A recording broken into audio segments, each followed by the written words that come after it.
Folks, Black Star Network is here. Hold no punches. I'm real revolutionary right now. Support this man, Black Media. He makes sure that our stories are told. Thank you for being the voice of Black America, Roland. Stay black. I love y'all. All momentum we have now, we have to keep this going. The video looks phenomenal. See, there's a difference between Black Star Network and Black-owned media and something like CNN. You can't be Black-owned media and be scared. It's time to be smart. Bring your eyeballs home. You dig?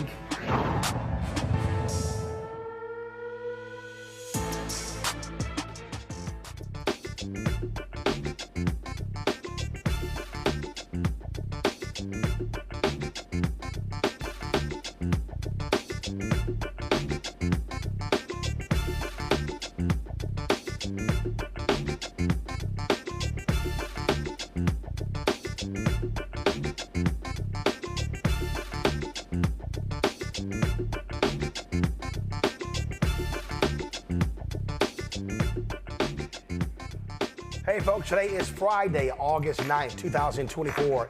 Coming up on Roland Martin Unfiltered, streaming live on the Black Star Network. Former Chicago Mayor Lori Lightfoot's investigation into Dolton Mayor Tiffany Henyard's misuse of village funds. They released their preliminary findings that prove the village is more than $3.5 million in debt. One of Dolton's trustees is here to break down the numbers. A federal judge in Virginia threw out a lawsuit challenging Governor Glenn Youngkin's process for restoring voting rights for people convicted of a felony. The state's NAACP President will join me on the show. Former San Francisco Mayor Willie Brown says Donald Trump is, well, full of crap when it comes to their relationship, and said he was no way in hell he was in the helicopter with the Orange Man. Nashville's Mah Medical College has received a $175 million gift from the Bloomberg Philanthropies. Actually, 4 HBCU medical schools have received a total of $600 million. MeHarry's president will join me on the show to discuss these gifts. Plus, in our Education Matters segment, Vintage Gibson, the U.S. Mint's first Black director, will talk about the educational opportunities the Mint is offering students. It's time to bring the funk. I'm Roland Martin Unfiltered on the Black Star Network. Let's go. He's got it. Whatever the miss, he's on it. Whatever it is, he's got the scoop, the fact, the find. And when it breaks, he's right on time and it's rolling. Best believe he's knowing. Putting it down from sports to news to politics. With entertainment just for kicks, he's rolling. It's on go, roll, roll, y'all. It's Roland Martin, yeah. Rolling with Roland now. He's funky, he's fresh, he's real, the best, you know he's Roland Martin now.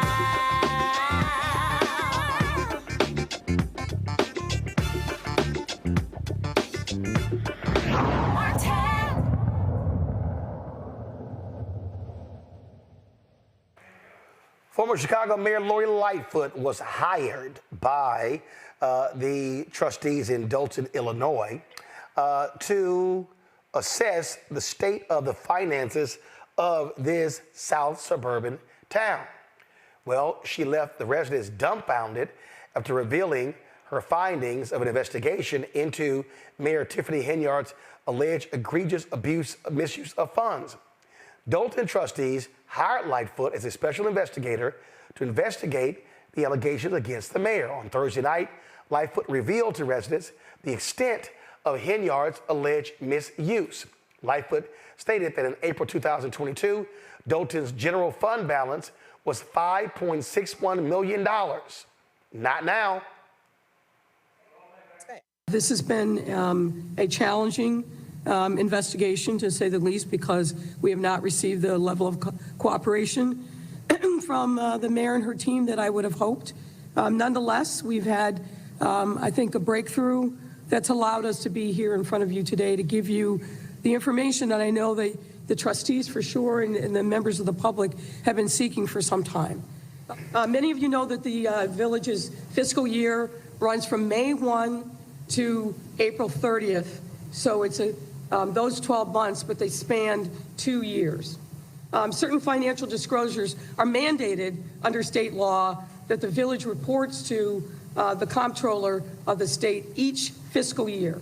The two documents that we're going to talk specifically about are the annual financial report, and you see the citation there, it's a state law, and the audited financial statements. The village has not, and let me repeat that, the village has not complied with these statutory requirements since fiscal year 2021.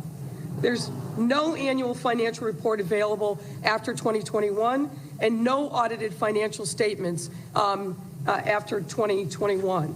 So what that means is the information that we're providing you has not been thoroughly audited by a CPA, but we do have information coming from an entity that essentially serves as the finance department of the village. Historically, from what we can tell, the village has had small or no full-time financial staff. At various times, even though statutorily there's a provision for a city treasurer, none exists and hasn't for some time. There's a provision for a finance director. There's been intermittent people that have served that role, but that role has been vacant as of May of this year. And before that, the person who held the role started working part-time as of the end of December in 2023. So as of May 30th of this year, the village's general fund was in a net deficit position, meaning that there is insufficient funds in that general fund. As we mentioned, the general fund is used to account for the majority of the village's day-to-day operations, including payroll and vendor payments.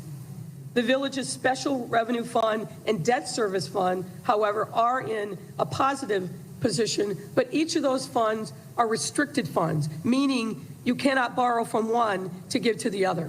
And that is what's causing, in part, the financial crisis. What's next you can see is a graphic that depicts where we started as of April, where the village started as of April of 22, with positive of $5.6 million in the general fund, and where we are as of May of 2024, which is a negative $3.65 million. Mayor Lightfoot, if I may. Yes. Just kind of as a summary now, just quick numbers. So in a 2-year span, we're talking about a $9 million swing or $9 million of deficit over that course of time. Would that be close to accurate? Yes, sir. Folks, joining us right now is Kiana Belcher. She is a trustee for the city of Dolton. Trustee Belcher, glad to have you here. So, all right, so this report, was it delivered in the council meeting or was it delivered in this secondary council meeting y'all have because Henyard controls the actual council meeting? The report was delivered in a special board meeting. A special board meeting, as long as it's called by 3 trustees and we have a quorum, we can move forward with conducting business. So it was sent to every member of the board, and it was a special board meeting held at the Dalton Park District because, once again, we have been locked out the Village Hall. So you had a surplus, now you're in a deficit. What the hell is her response? Right now, we don't have a response from her. If you've been watching or anybody has been watching over the last 3 years, we've been requesting information. We've been locked out of our My Viewpoint, which is the accountant for transparency of where invoices and receipts go. We kind of had an idea that we were in bad shape, but to see those numbers revealed last night was gut punching. It was sickening, and it just was a hard pill to swallow that a group of people have put us in this financial debt. Say a group of people, when she was on this show, she claimed she knew nothing about this foundation.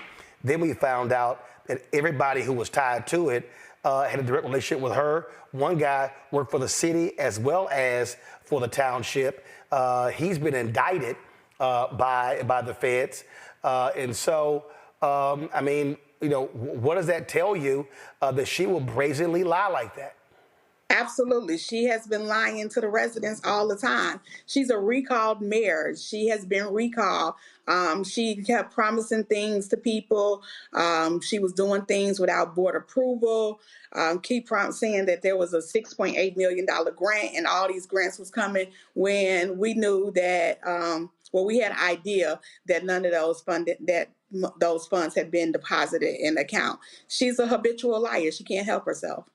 When you say that she's been recalled, what does that mean? The village of Dalton went through a recall process at election in 2022, and the residents recalled her to try to put her out of her seat. Okay, that was in 2022. This is 2024. Yes. What happened? Was it a new election supposed to be scheduled? Our next election is not until February of 2025, so she was able to retain her seat as the elected mayor until her term is up. How? But she was recalled. I'm confused. The judicial system sometimes doesn't work in our favor. They said it was based on the technicality that you couldn't place a recall and the mechanism and recalling her at the same time, but it was obvious that the citizens wanted her gone. Wow. So she hasn't responded to this report about Mayor Lightfoot. First of all, the report by Lightfoot, that's been paid by the city of Dolton, correct? That will be, yes, that's correct. Okay. So she's offered no response thus far, huh? No. And what amazes me is that on Monday's meeting, while we had discussions about laying people off, because since we have been getting some contact with the CPA, which they were at one point not giving us information, they were saying we had to do hard cuts. We had to cut back on spending. We made provisions to get the spending for the credit card froze. We put a limit on it. So we have started taking actions to try to stop some of this bleeding. But she came to the meeting with 2 federal criminal attorneys. So if you're not doing anything wrong, why would you be coming to a municipal meeting with federal attorneys? So what's next? The preliminary, this was a preliminary report, so there's more work to be done from Mayor Lightfoot, and then all of the information will be, the information that we have been turned over to higher authorities, and we're looking to see if there's anything criminally that we can move forward with pressing charges. All right then, well, Trustee Belcher, we appreciate it. Keep us updated. Thank you so much for having me, Roland. All right, thanks so much. Folks, we'll be right back on Roland Martin Unfiltered on the Black Star Network.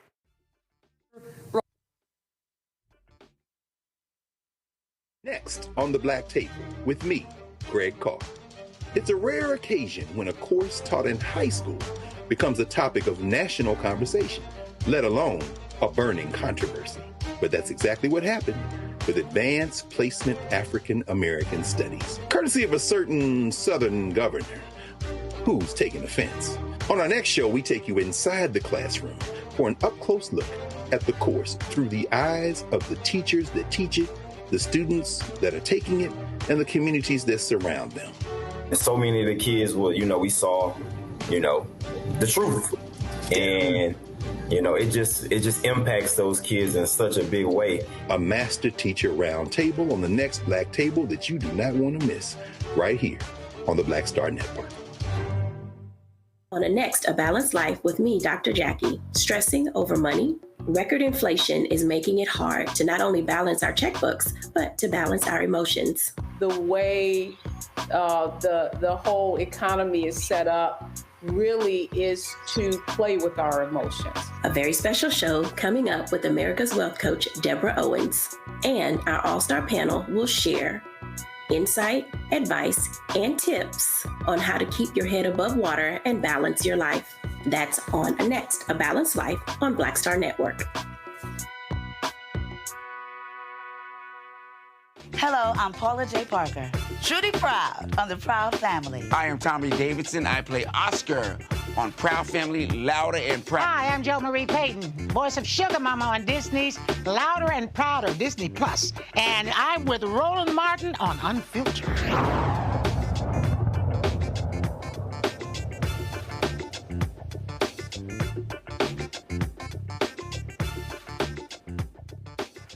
Folks, in a couple of hours, Vice President Kamala Harris and Minnesota Governor Tim Walz will be in Arizona. Folks, 20,000 people have signed up. They arrived there 5, 7, 8 hours early.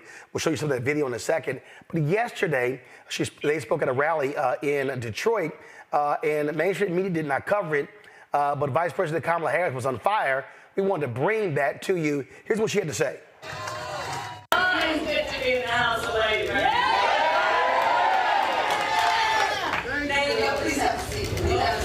Okay, so let me just say, first of all, can we hear it again from Tim Walz?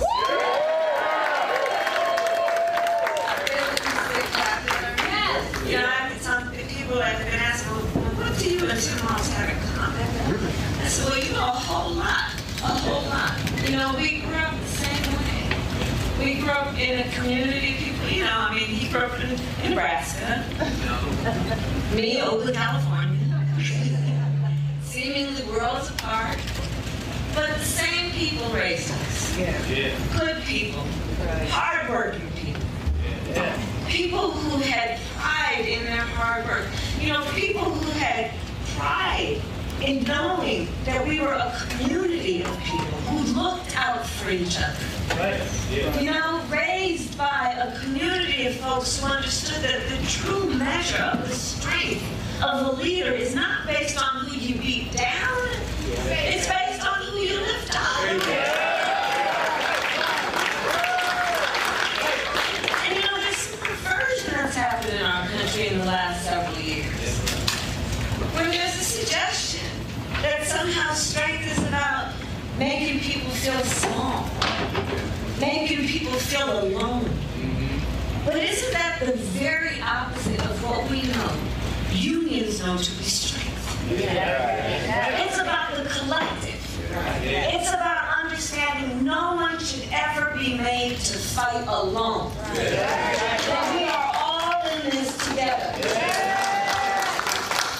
You know why I fought my entire career for unions and labor? Because I understand the concept and the noble concept behind collective bargaining. And here it is. Fairness. Fairness. It's about saying, hey, in a negotiation, don't we all believe the outcome should be fair? I mean, who could disagree with that? The outcome should be fair. It should be fair. But when you're talking about the individual and a big company, and you require not one individual to negotiate against a big company, how's that outcome going to be fair? So collective bargaining is about saying, let the collective come together around a common experience, which at its core is about dignity and the dignity of labor. And then let the people come together to negotiate so you make the balance. And then the outcome will be fair. And isn't that what we're talking about in this here election? We're saying we just want fairness. We want dignity for all people. We want to recognize the right all people have to freedom and liberty to make choices, especially those that are about heart and home, and not have their government telling them what to do. Our campaign is about saying we trust the people. We see the people. We know the people. You know, one of the things I love about our country? We are a nation of people who believe in those ideals that were foundational to what made us so special as a nation. We believe in those ideals. And the Sisters and Brothers of Labor have always fought for those ideals. Always fought for those ideals. And we know we are a work in progress. We haven't yet quite reached all of those ideals, but we will die trying because we love our country and we believe. that's what our campaign is about. We love our country. We believe in our country. We believe in each other. We believe in the collective. We're not falling for these folks who are trying to divide us, trying to separate us, trying to pull us apart. That's not where the strength lies. And there is that. And so I say to all the members of UAW, and Sean Fain as the first who I talked to about this, I am so deeply honored as a lifelong supporter of union labor for Tim and I to have the endorsement of UAW.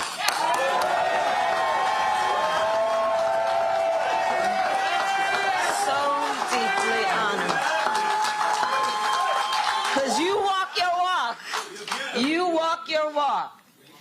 And what we know, like we have talked about, we got 89 days to get this done. You know, the one thing about all of us is we like hard work. Hard work is good work. Hard work is good work. The thing that we like about hard work is we have fun doing hard work. Because we know what we stand for. And that's a big part of this campaign. You know, when you know what you stand for, you know what to fight for. We know what we stand for, and we stand for the people. And we stand for the dignity of work. And we stand for freedom. We stand for justice. We stand for equality.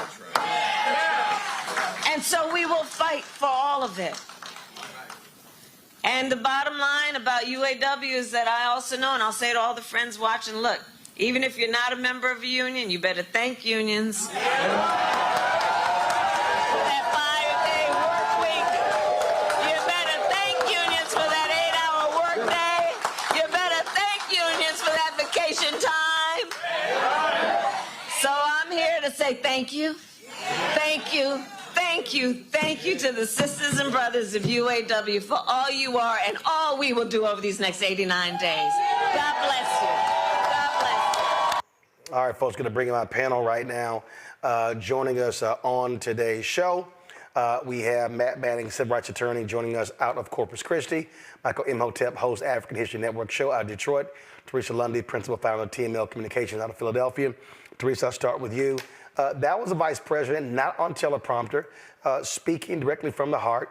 And that is what is sparking fear in the hearts of Republicans. They're going crazy. They don't know how to hit her. They're trying to hit Governor Walz on his military record. You got Megyn Kelly out here talking about tampon Tim, all that stupid stuff. I mean, they literally look like just childish individuals as they try to attack the Democratic ticket. Republicans look not only scared, but they are very, very worried. You know, we have seen the message change because they were very clear that Biden was the target. But when you have an African-American woman opening her mouth and telling the American people the truth of something they do know, right? So I think getting the support of the unions is something very special. It is a very hard task to complete, I know, because we work on local and statewide campaigns. So when you can do that and galvanize those hardworking people, it is saying something strong about your campaign. Because, you know, when you're fighting, you have to fight with a record. And I think that's what unions and that's what other organizations that will be endorsing Kamala Harris in the future will be seeing. And that's exactly what she'll be saying. So I'm excited to hear more speeches like this in the coming days. Matt, we had, of course, the news conference, if you want to call it that.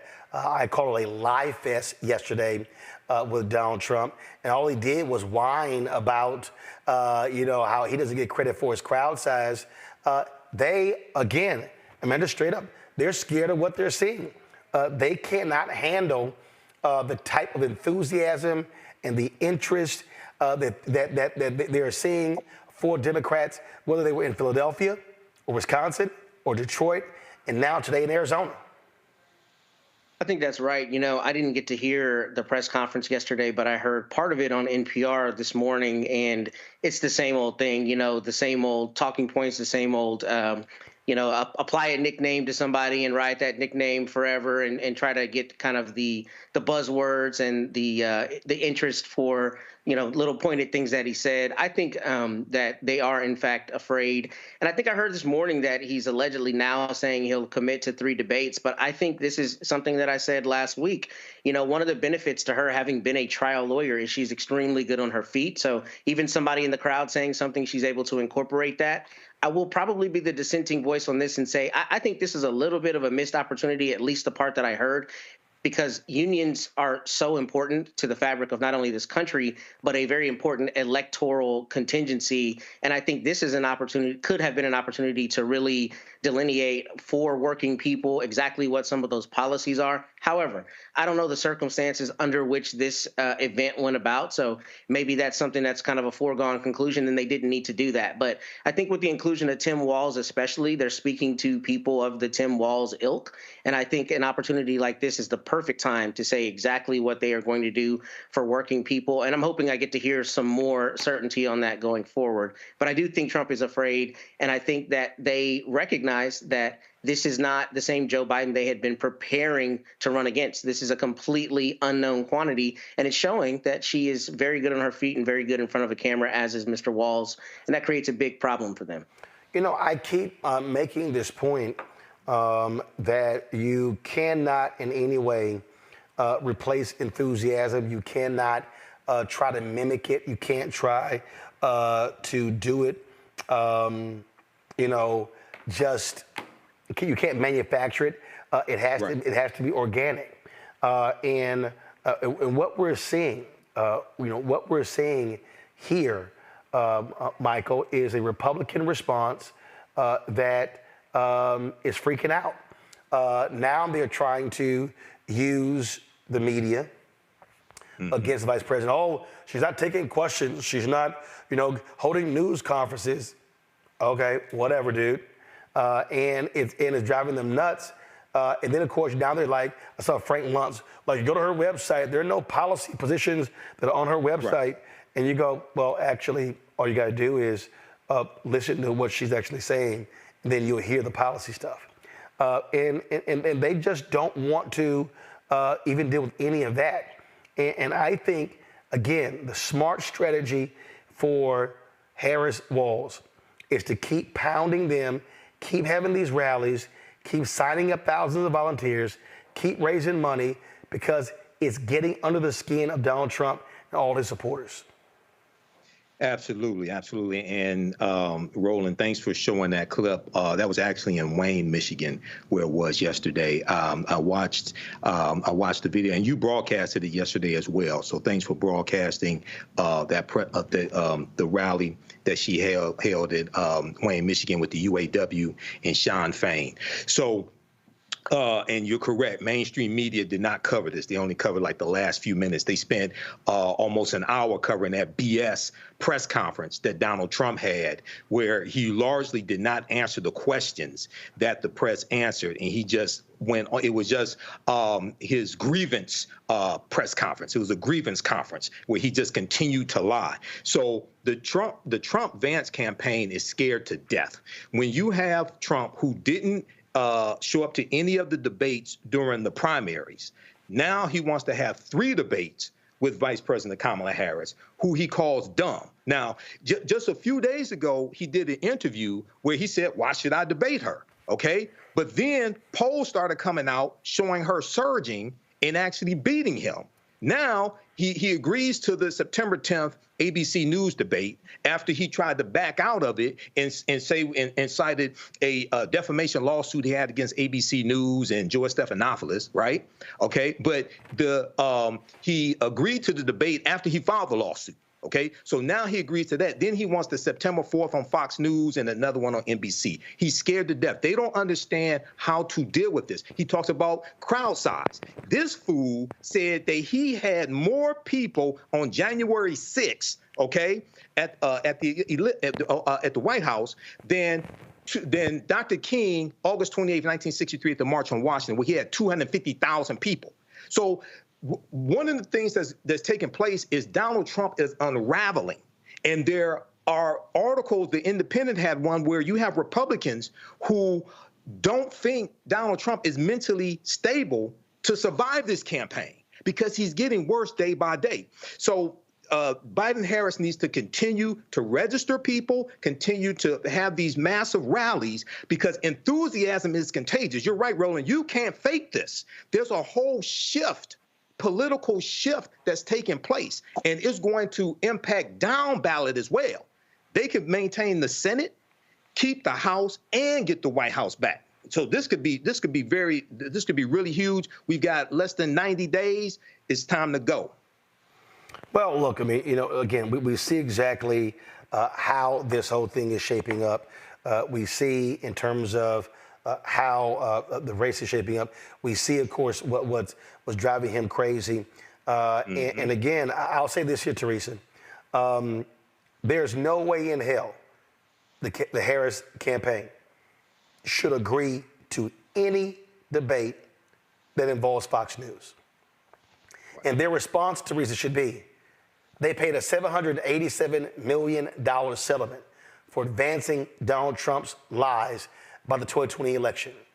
They have forfeited their opportunity to host a debate. They should not do anything. I agree. I mean, if anyone who watches Fox News in the morning, it is never anything fair and transparent and unbiased against Kamala Harris. It's essentially it's a Trump on Democratic politics and policy. So literally, so I find it interesting that them wanting it to be on Fox News, knowing that there's a clear conflict, but also acting like the other networks do not do their jobs in terms of making sure that the questions that are being asked are fair and just and allowing the time. We do know with every correspondent, every news reporter at Fox News are very biased.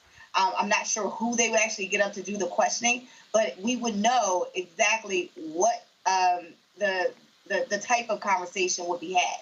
It would be loud, boisterous. The American people would not probably get the information that they need in order so we can figure out who to vote for.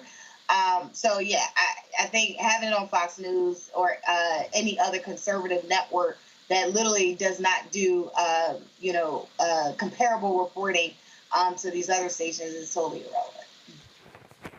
Yeah, so I mean, look, they have forfeited that particular right. And so as the campaign has said, hey, we'll be at ABC September 10th. Y'all show if you want to. Gonna go to a break. We come back. We're gonna talk about voting rights in Virginia. The battle continues when it comes to getting the rights restored to those people who are formerly incarcerated. You're watching Roland Martin Unfiltered on the Black Star Network. Don't forget, support the work that we do. Join the Brenda Funk fan club, y'all. I stopped by the post office today.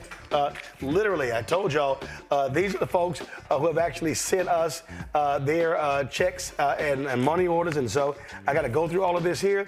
And so if y'all want to support the work that we do, we are going to Chicago for the Democratic National Convention. It's going to cost us about $25,000. We leave live broadcasting every single day, 6 to midnight. So your support is critical. So see your check and money order, P.O. Box 57196, Washington, D.C., 20037-0196. Cash App is $RM Unfiltered. PayPal or Martin Unfiltered. Venmo is RM Unfiltered. Zelle, Roland at RolandSMartin.com, Roland at RolandMartinUnfiltered.com. We'll be right back. I need you to scream for your new beginning. 5, 4, 3, 2.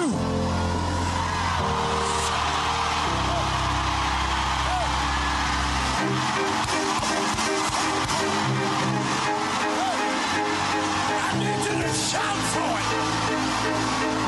I need you to shout for it. It won't always be like this. Sooner or later, it's gonna work in your brother's favor, in your sister's favor. They shall not die. They shall not die. They shall not die. I want you to embrace somebody and tell them welcome. Welcome to the greatest season of your life. Hug somebody. Welcome.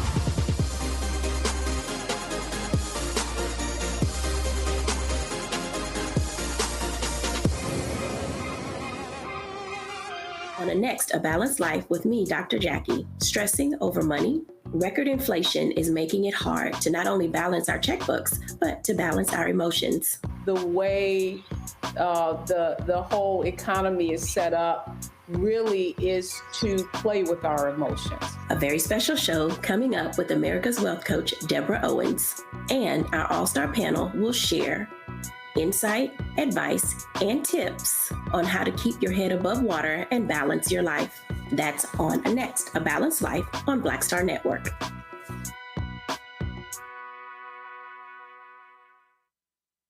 Hey, it's John Murray, the executive producer of the new Sherry Shepherd Talk Show. You're watching Roland Martin Unfiltered.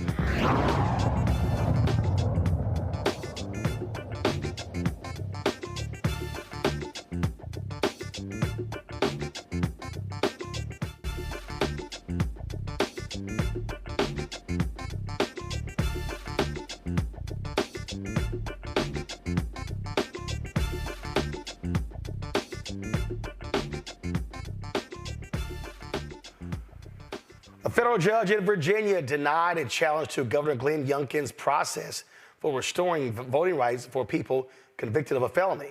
The original lawsuit challenged whether Youngkin violated George Hawkins' First Amendment rights. Hawkins is a felon who has been twice denied the restoration of his rights. U.S. District Court for the Eastern District of Virginia ruled Hawkins filed his lawsuit under the wrong section of the law. The court did criticize the governor's use of power in the only state in the country that permanently strips civil rights away from those who are formerly incarcerated as felons. Reverend Cozy Bailey, the president of the NAACP's Virginia State Conference, joins me right now from Virginia. Glad to have you on the show, Reverend Bailey. So, this is an ongoing battle. Here you have the governor who clearly is not operating in good faith like previous Republican governors like Bob McDonnell. And so he is standing in the way of those who are formerly incarcerated who want their right to vote back. He absolutely is, Roland, and it's good to be with you, and thank you for this opportunity. We in the Virginia State Conference and NAACP have been on top of the things that Governor Youngkin has done in a variety of spaces, but especially this one on restoration rights since he has been in office. And again, you are right. If you look at the records of the previous three administrations, beginning with Governor Bob O'Donnell, there is almost a cliff that the number of restorations per year that this governor has done has fallen off of. So how many people in Virginia right now who are trying to get their right to vote back? What's the number? I'm not sure exactly what that number is, Roland, but we have found that, again, the numbers that have been approved or restoration of rights granted have fallen precipitously over the past few years. What we find is, and again, off the top of my head, maybe 1 in 25 who actually petition for the restoration of rights actually make it through the process. But the problem, Roland, is that we have determined is that we don't understand what the process is. And more importantly, those previous convicted felons don't understand what the process is either. It's very subjective. So what's next? So we have submitted a variety of Freedom of Information Act requests to the governor. You may have heard about a lawsuit that we have submitted in the state courts. That is, in fact, the case. It was only after we submitted that lawsuit did the governor's office begin to provide the information that we were asking. And essentially, it's information that describes what the process is. We have suspected all along that it is a subjective process as opposed to objective. And of course, Roland, we all know that when you have a subjective process, it is easy to move the goalposts, if you will. Last December, a judge in Richmond ruled that the governor did not have to provide what we consider critical and essential information from a database that would give us a better insight and that we could share with people who are trying to get their rights restored. We were unfortunately ruled against on that, but we have appealed that recently here in the month of July, and we will continue to move forward. Roland, I think that the viewers should understand that while this administration, and specifically this governor, continues to talk about redemption and a second chance, the way that he is dispensing his way of restoration of rights is counterintuitive to that. It is in conflict with that. Questions from our panel. Matt, you're first. Yeah, so my question, Reverend Bailey, is I know that there's some conversation about the House, or rather the whole House of Delegates, implementing a law or changing the state constitution to take this out of the governor's hands. How much traction does that have in the House of Delegates? Because that, to me, seems to be the way to fix this. This is a structural problem with giving the governor too much autonomy to decide whether or not to return those rights. So how are those conversations going? So that's a parallel effort that's taking place. It has been slow traction over the past couple of years because those who agree that a change needs to take place in the Constitution have not been in the majority until this past year. But of course, the governor himself is his thinking is counter to that. And, I'm glad you bring that up. It's not only the House of Delegates, but the whole General Assembly, the Senate also, who has to agree on that. Your viewers should know, Roland, that we probably would not have the Speaker of the House, the Honorable Delegate Don Scott, as Speaker if this governor were in office when Don presented his case to have his rights restored. His story is incredible about how an early in life mistake led him to be a convicted felon. But it was under Governor O'Donnell that he submitted a request to have his rights restored. His rights were restored. He went on to pass the bar and now is serving with distinction as the Speaker of the House of Delegates in the Commonwealth of Virginia, the first African-American ever to do that. Teresa. Thank you so much for taking up this case. What has the approach been to some of the other organizations, not only locally, but nationally, to this issue? Because I'm thinking like for other states that may, be thinking about this is something that they desire to do. How do we put a stop to it here? So, first of all, Virginia is unique in that it is the only state that permanently strips the rights of convicted felons and then forces them to come back and petition for the restoration of those rights through a single source, and that being the governor. The federal lawsuit that Roland talked about at the beginning of this segment kind of emphasized how Virginia is unique in that way, when in a way that almost creates the governor as a monarchy. But at the same time, we are concerned in the Commonwealth of Virginia for the rest of the country, because if we are not successful in stopping and turn this around, perhaps some other states may actually change the way that they do business for restoration of rights for felons and begin to permanently strip them and make their constituents, their citizens, come back to the governor, and is similar to the case in Virginia, and petition in a subjective process for their rights. Michael. All right, Reverend Bailey, thanks for sharing this with us. So can you explain to us, first of all, what is Governor Glenn Youngkin's rationale or explanation of why felons should have their right to vote stripped from them for the rest of their lives after they serve their debt to society? And based upon my understanding of this in the article from the Washington Post, they can get their rights restored on a case-by-case basis, as opposed to them serving their debt to society and then automatically being restored to them. What's the rationale between felony disenfranchisement and voting, or felony conviction and voting?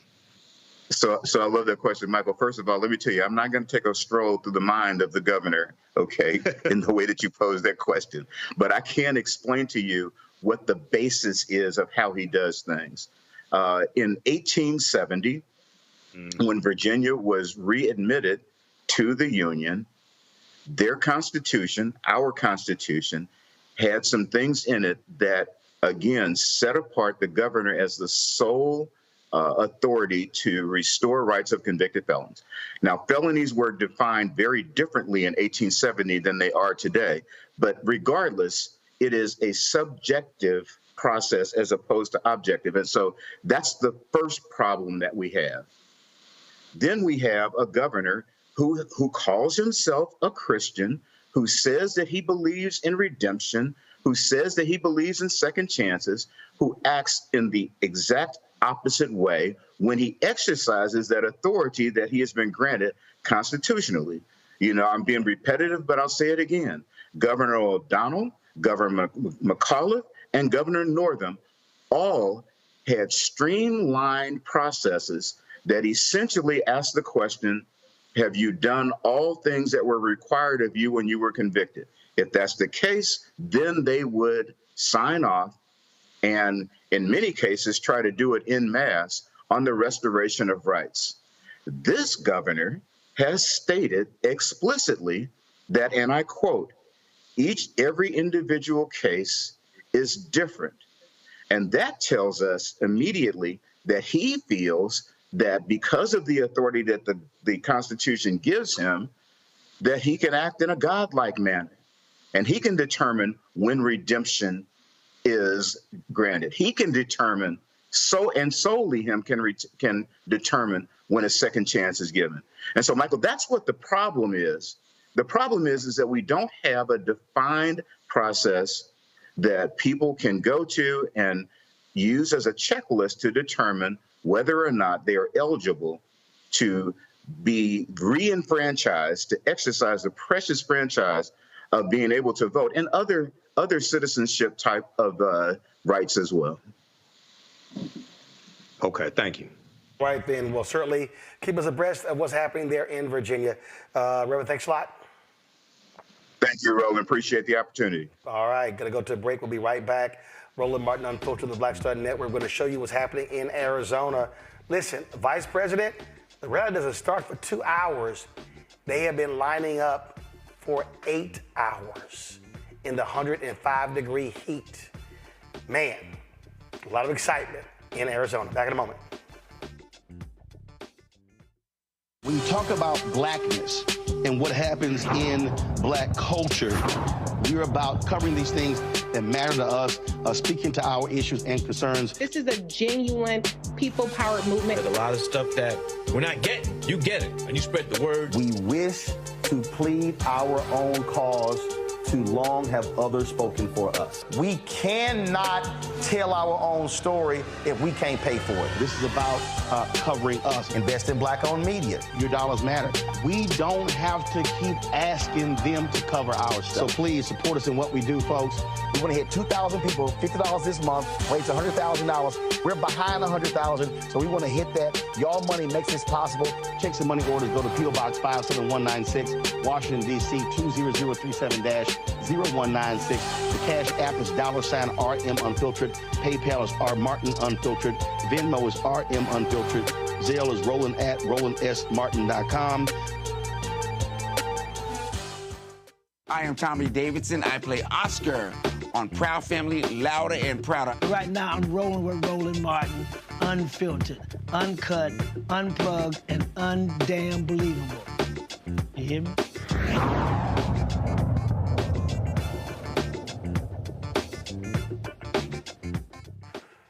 All right, folks, the Harris Walls rally in Glendale, Arizona won't start until 8:45 p.m. Eastern. Folks, check this out. This was literally shot, dropped an hour ago. 105-degree heat there in Arizona, and they have been in those lines literally trying to get in for the last several hours. I mean, that is crazy. This here is another video of what's happening there in Arizona. Unbelievable crowds there as well as they are waiting for Vice President Kamala Harris. There was another video. I want to pull that particular video up just to show you a different view of the crowd. Go ahead and take this view right here. And so you see how packed that arena is. And I'm telling y'all, right now, Donald Trump is seething. He's probably like, was it Charlie Brown who had that damn blanket, or was it Linus or one of them damn characters? Donald Trump is probably like sucking on his blanket. Look at all the people they got. You know, I had 150,000 in an arena that only holds 10,000. But again, you're talking about 20,000 people there.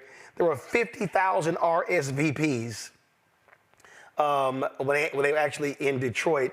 There were 15,000 that actually was at the airport hangar. So just crazy numbers. And here's one thing that's real interesting. I discussed this yesterday, and I just want to get my thoughts of our panel on this point here. All these media people are falling for the right-wing deal. Oh, my God, she should be doing sit-down interviews. She should be discussing her policy positions. And I'm like, why? Because the reality is, if you are running a successful campaign, I'm going to say it like if you're a sports team. If I'm running my offense and you can't stop me, why in the hell am I going to change my game plan? That's the dumbest thing in the world. Teresa, they should be doing exactly what they are doing. It's only smart politics in terms of what they're doing. In fact, I'm going to play, even Shannon Bream of Fox News, I'm going to pull it up in a second, agrees with that. She's like, why would you change? Why would you do something else? I mean, it makes no sense whatsoever. They are running a very smart campaign. And so I say, keep doing what you're doing.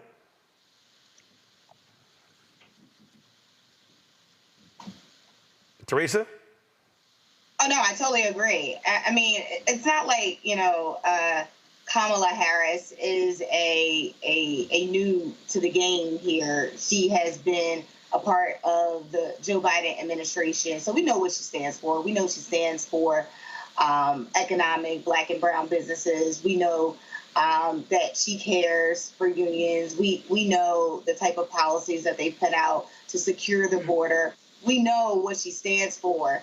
And when she's doing these rallies, honestly, that is some of the policy positions that is going out there that people are hearing, and they're still loving who the vice president was.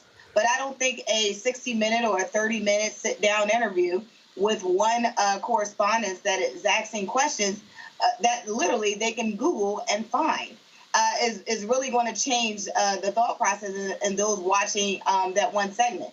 What the Republicans are hoping is that she'll fumble. They're hoping that she'll defrail up during a debate or a conversation, and it's just not happening. Yep. Because when we saw it right after the State of the Union speech, she was strong, she was powerful, and she was ready. She was ready to take the position, but she also stood in place. And I think someone with her background, someone with her tenacity and the campaign strategy knows exactly what the American people need.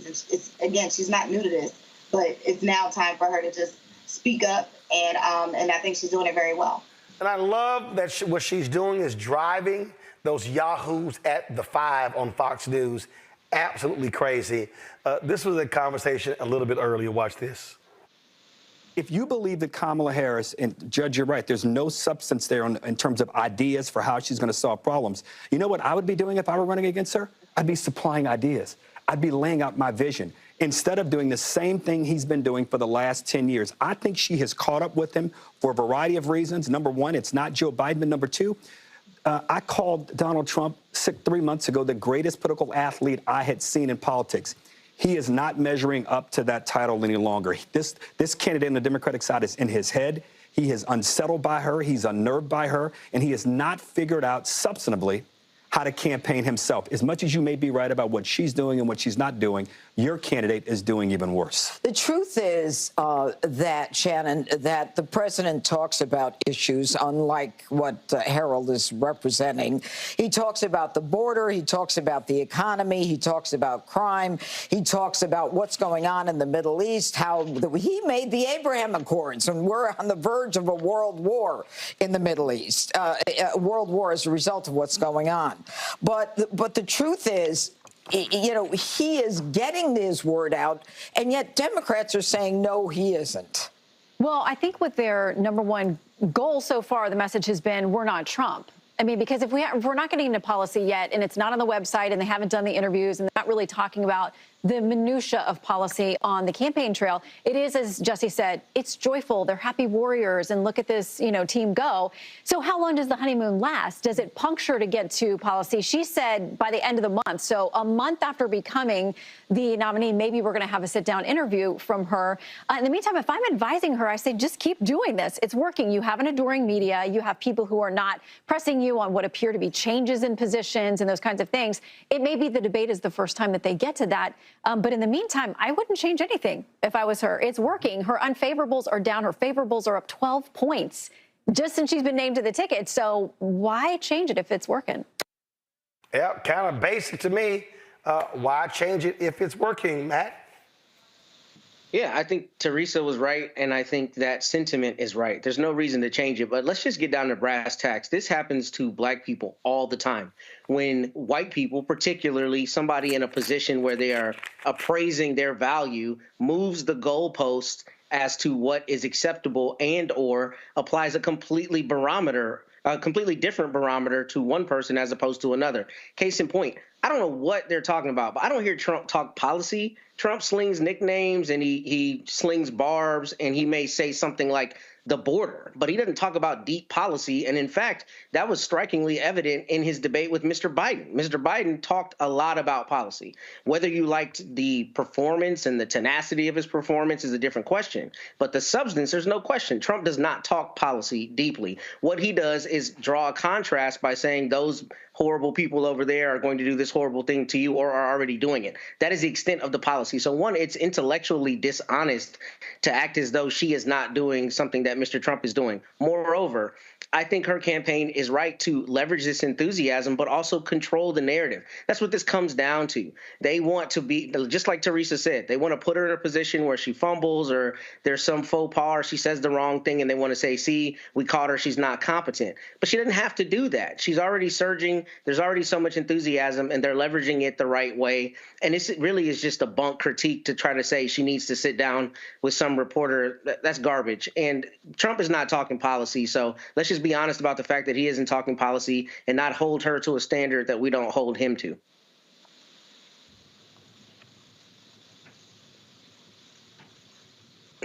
Michael? First of all, when you look at that BS Chiron that they had on Fox News in that segment you just showed, it said cowering Kamala.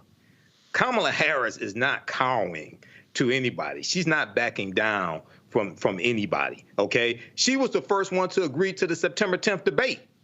Donald Trump was the one trying to get out of it. I'm still waiting on Donald Trump to do a one-on-one interview with ABC News, even though he had a lawsuit against them. If they offer, you know, if he thought he could get away with lying like he does on Fox News, he would take that interview. I'm still waiting on him to do one with Lester Holt on NBC News, a one-on-one interview.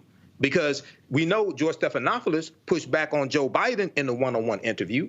And George Stephanopoulos said they offered a one-on-one interview to Donald Trump and he declined. Lester Holt pushed back on Joe Biden as well. Joe Biden didn't attack Lester Holt, okay? So Donald Trump is the one who's running.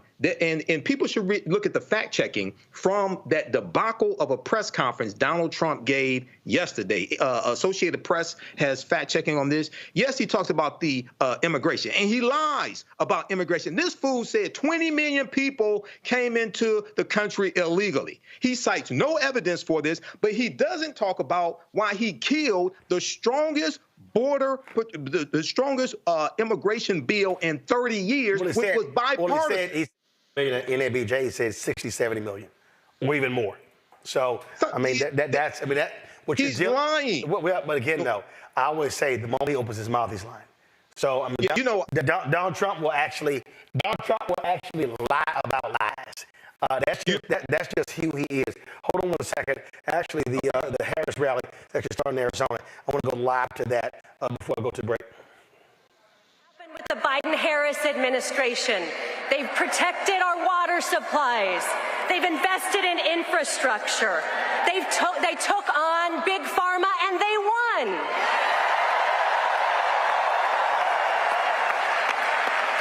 In Phoenix, it's meant thousands of good-paying construction jobs and jobs in semiconductors.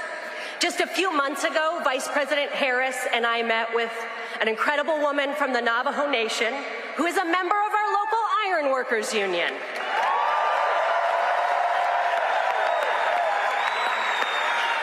Because of her union, she was able to learn a trade.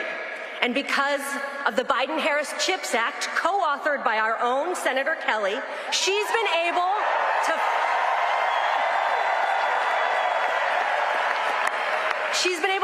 find a job that pays 6 figures, which is life-changing for her and her family. She's earning the most she's ever earned in her life. It's so inspiring, and we can have more of that. That's the future I want, where every American can achieve the American dream, not just those who started at the top, where combating climate change is a real and urgent priority.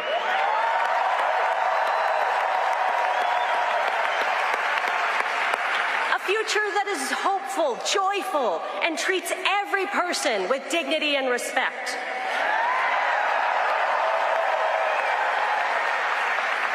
The future we will have with the Harris-Walz administration. It's more than just the good vibes we are feeling today. It will be the most pro-worker, pro-family, pro-freedom administration in our history.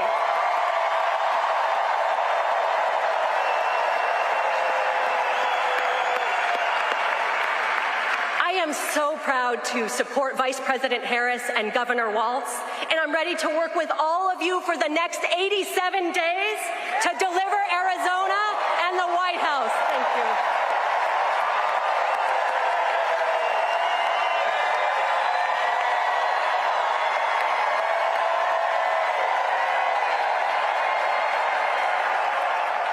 And now, please welcome United States Representative Greg. We're going to come back to that rally there after we take this break. Coming up next, we'll talk with the president of MeHarry's about the huge gift that they have received from the Bloomberg Foundation. You're watching Roland Martin Unfiltered on the Black Star Network. Coming soon to the Black Star Network. I still have my NFL contract in my house, having a case. It's 4 of them, for my 4-year contract. I got a $600,000 signing bonus. My base salary for that first year was $150,000. Matter of fact, $150,000. $150,000. That's what I made, $150,000. Now think about it. My signing bonus was a forgivable loan, supposedly. When I got traded to the Colts, they made me pay back my signing bonus to them. I had to give them their $600,000 back. Wow. Yeah, I was so pissed. Because, I try to be a man of my word. I'm like, you, I'll give you your money back. Even though I know I earned that money, I gave them money back. I gave them $600,000 back. But yet, I was this malcontent. I was a bad guy. I'm about the money. It wasn't about the money. It was about doing right. Because I looked at, because you look at contract. Look at John Elway. John Elway was making $1 million, $800,000. I was making $150,000. I was doing everything. And I'm like, but yet I was, I got so many letters,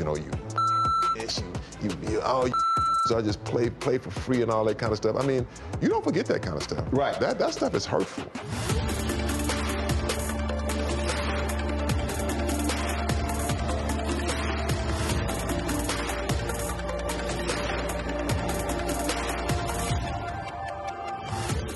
It's John Murray, the executive producer of the new Sherry Shepherd Talk Show. This is your boy, Earthquake. And you're tuned in to Roland Martin Unfiltered.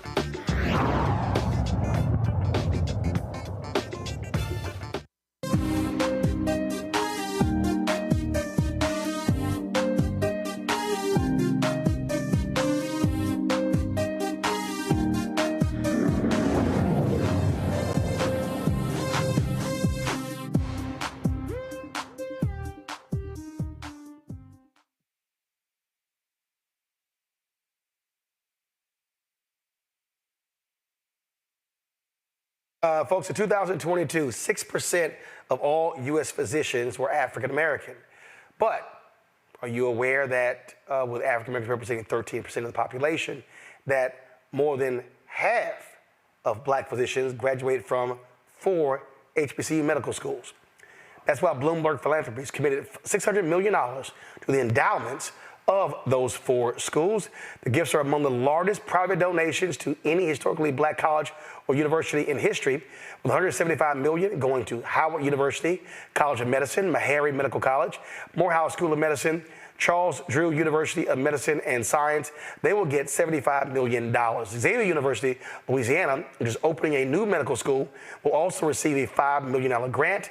MeHarry's president and CEO, Dr. James Hildreth, joins us right now.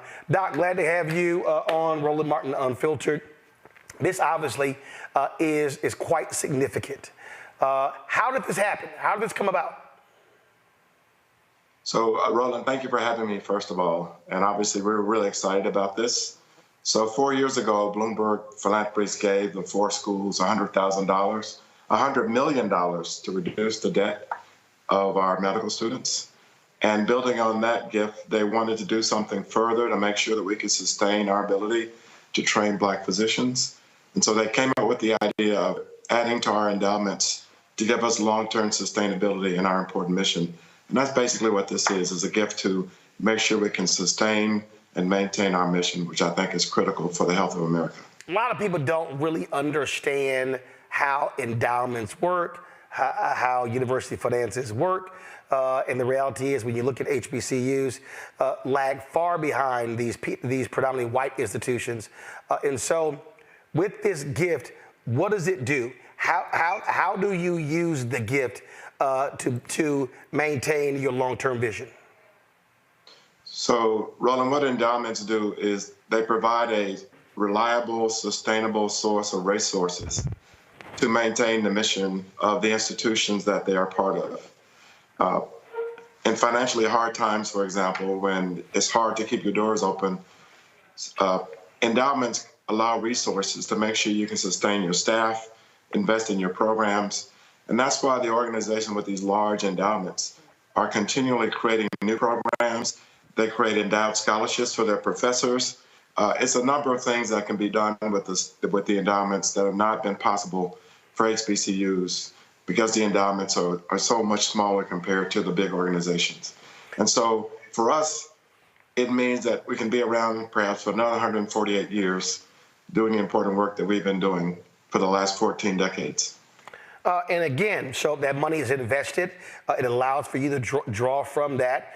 And what people don't realize is, I mean, listen, the average HBCU endowment is not even $20 million. People don't even understand that HBCUs are really working off of extremely thin margins. And that's absolutely right, Roland. Our endowment before this investment by Bloomberg stood at $190 million, which is one of the largest among HBCUs. But this almost doubles our endowment, which means we'll have almost double the resources on a yearly basis to invest in our students, to invest in our programs, and sustain a high-quality faculty to make sure we can deliver the best to our students. So it's really a transformational gift, and obviously we're very grateful to Bloomberg Philanthropies, and we intend to make the best use of these added resources. Questions from my panel. Michael, you first. All right, Dr. Hildreth, thanks for coming on and sharing this with us. Can you give some examples and reasons why having more African-American doctors will yield a better outcome for African-American patients? There's a lot of documentation on this, but a lot of times people really don't understand the correlation. So I think the best way to frame this is from the perspective of trust. If a patient does not trust that the provider has their best interest in mind, they're not likely to follow the directions given to them by the physician. They might not even fill the prescriptions that have been written for them if they don't trust the physician. And the data are such that we know for sure that when the healthcare provider group matches the communities they take care of, the outcomes are decidedly better. That's particularly true for black men. When black men are seeing black male physicians, the outcomes are really, really good. And there was a study to show that even if there's a few black physicians in a community that has predominantly a white healthcare workforce, that results in better overall outcomes for the whole community. In other words, we have compelling evidence that's indisputable that black physicians result in better health for black communities all over the country. All right, thank you. Teresa? Yes, doctor. Thank you so much for joining us. For such exciting news. I think my question is more so to some of the responses that you've been getting. I think one of the things that Michael Bloomberg had mentioned was, there's likely some prejudice within it of the reason why you haven't been giving the funding. I thought that was, just powerful in itself because it is, recognized obviously amongst trustees and board members. But what is the response, to other organizations that you've heard in terms of this grand announcement? I think the first thing I would say is that racism is real in the United States. In fact, the former director of the CDC declared racism as a public health crisis that needs to be dealt with. Francis Collins, before he resigned as the NIH director, actually apologized for the systemic racism that had prevented black investigators from getting NIH grants at the same rate as white researchers. Racism is real. People might want to, sweep it under the rug, but it has contributed significantly to the chasm in the health of people who live in the United States. And that was dramatically illustrated during the pandemic, when at one time in some cities in our country, the death rate per 100,000 people for blacks was 10 times as higher than it was for whites. And so we think we have a very important role to play in sustaining the health of America. And that's why these additions to our endowments are an investment in a healthy America. That's the way we look at it. And people need to know we don't just train all black students. We have mostly black students, but we also train Hispanic students and white students. And part of our history that people may not know is that in the late 50s and 60s, in the South, white Jewish students were not admitted to white medical schools. They came to Mah Medical College. And so there are a lot of Jewish physicians right now practicing in America who owe a license to having been at Mah Medical College for their education. Matt? Yes, Dr. Hildreth, I have a two-part question. So congratulations on this wonderful donation. Does this afford y'all the opportunity to subsidize the students' cost of education to some extent? And the second part of it is, does this afford you the opportunity to create or augment any community health programs you have? What are the outcomes that may be for the wider community and actual health outcomes there around MeHarry?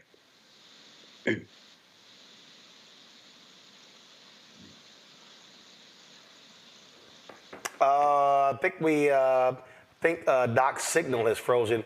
Let's see if we can just get him back so we can answer Matt's question. So y'all just let me know. We're working that out right now, folks. As I said, 4 HBCU schools will be getting the $600 million from the Bloomberg Philanthropies. A huge, huge gift, which will make a significant impact on those 4 institutions. And thankfully, we're seeing that kind of investment made into these schools that typically do not receive donations this large. All right, we almost got Doc back. So working on that. Let's go to the Kamala Harris rally, and then we'll come back to this. Got the vintage rolls, drop a couple hundred, tell 'em maybe that's the dawn.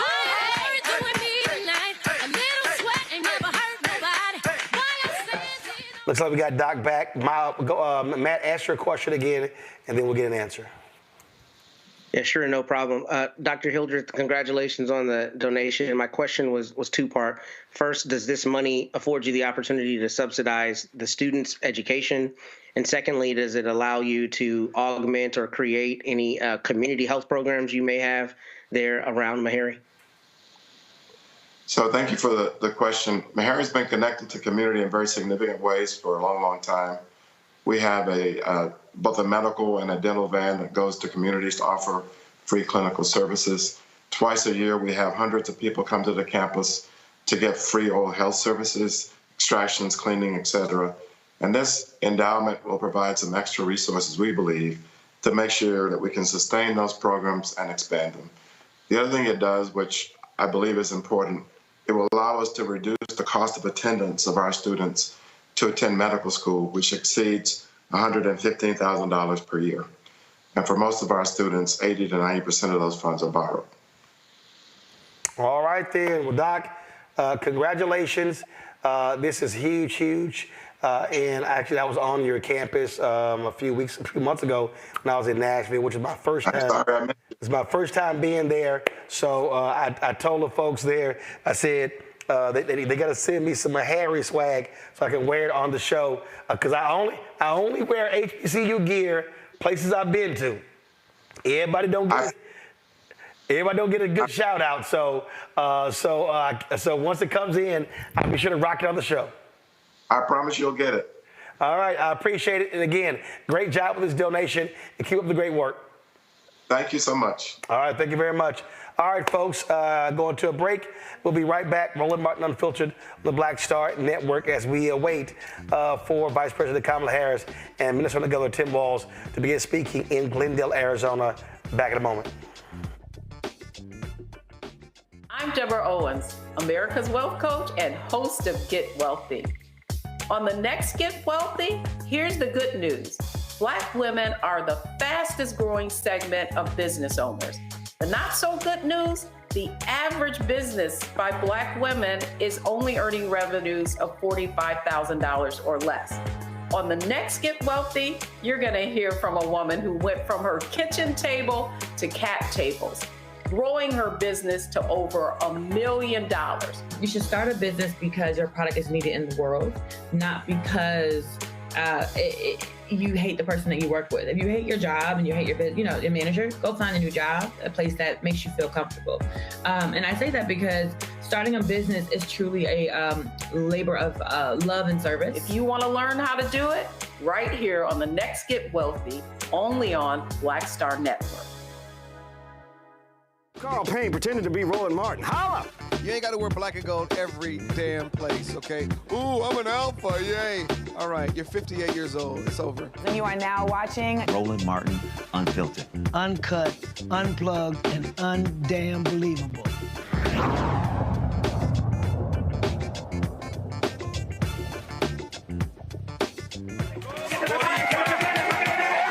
That is the Vice President Kamala Harris rally there in Arizona. And so, you could tell the DJ is all lit up. What is he playing?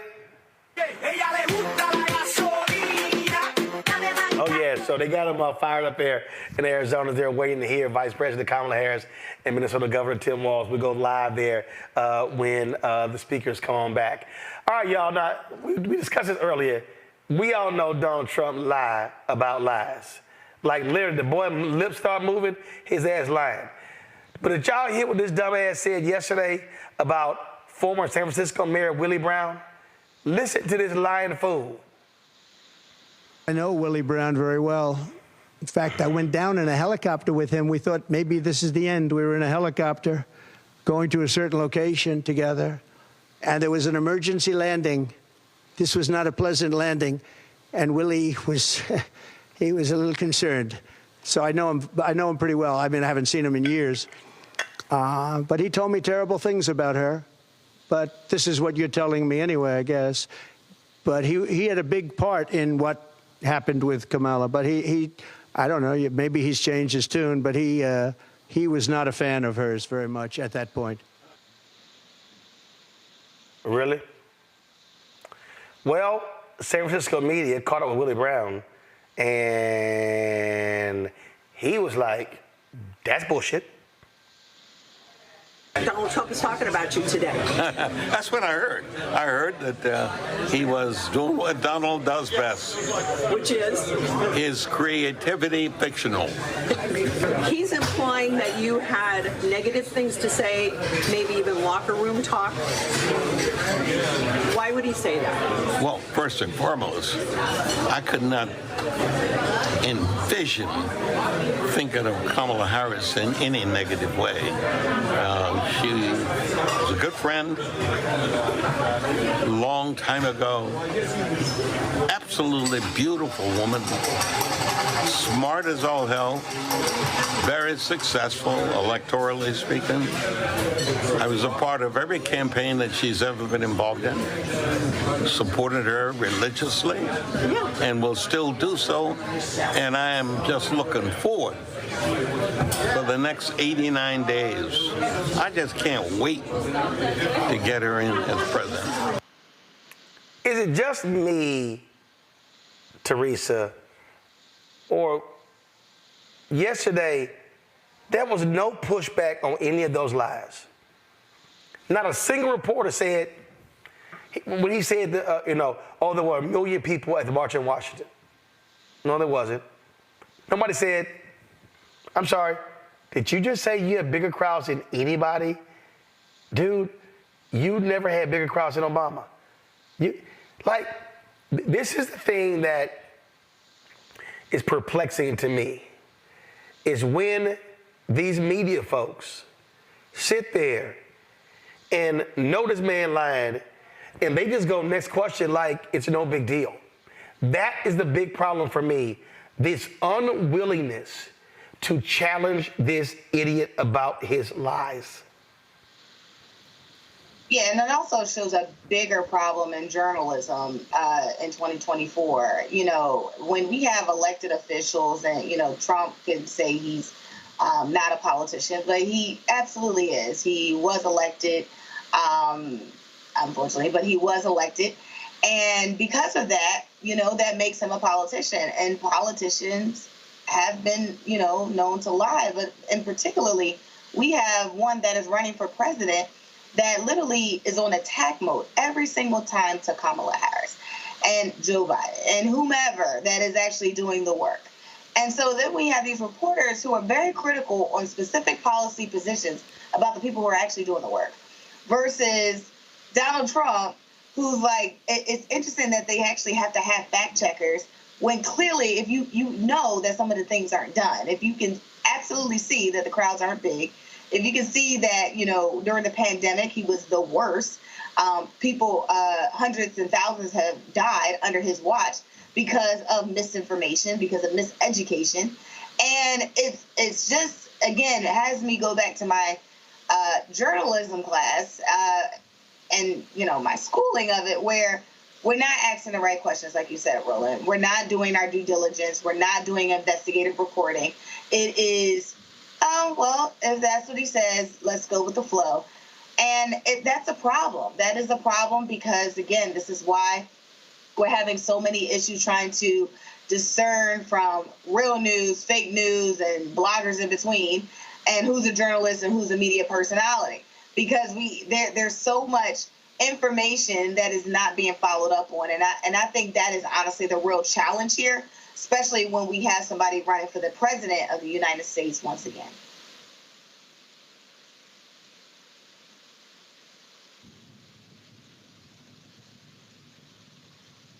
This is not a challenge to me, Michael. It's not. Either you're telling the truth or you're lying. And if a man lies and nobody follows up with the truth, they are aiding and abetting the lie. Absolutely. So last night on MSNBC, Lawrence O'Donnell's show, he called out the media for not broadcasting Vice President Kamala Harris' campaign rally in Wayne, Michigan. Yeah, which we called them out on the show last night. Yep. You called him out last night. So he played the entire campaign rally yesterday, her speech. He played that on this show. You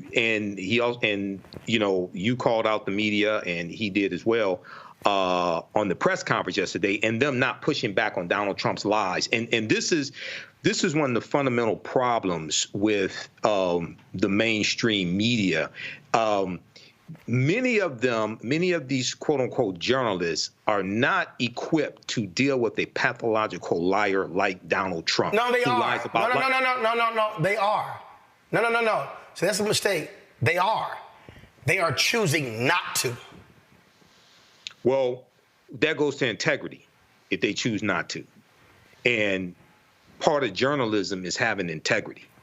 So there's a fundamental problem there.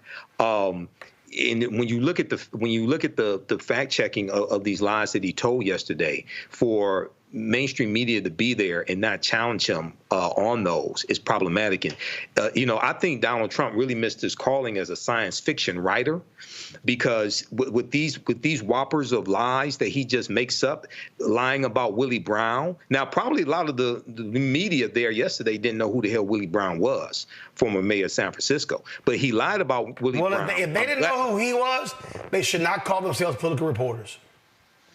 I agree with that, Roland. I know who Willie Brown is. I'm glad local media caught up with them. I read the article from the Los Angeles Times about the interview with Willie Brown, and he said, all this stuff is false.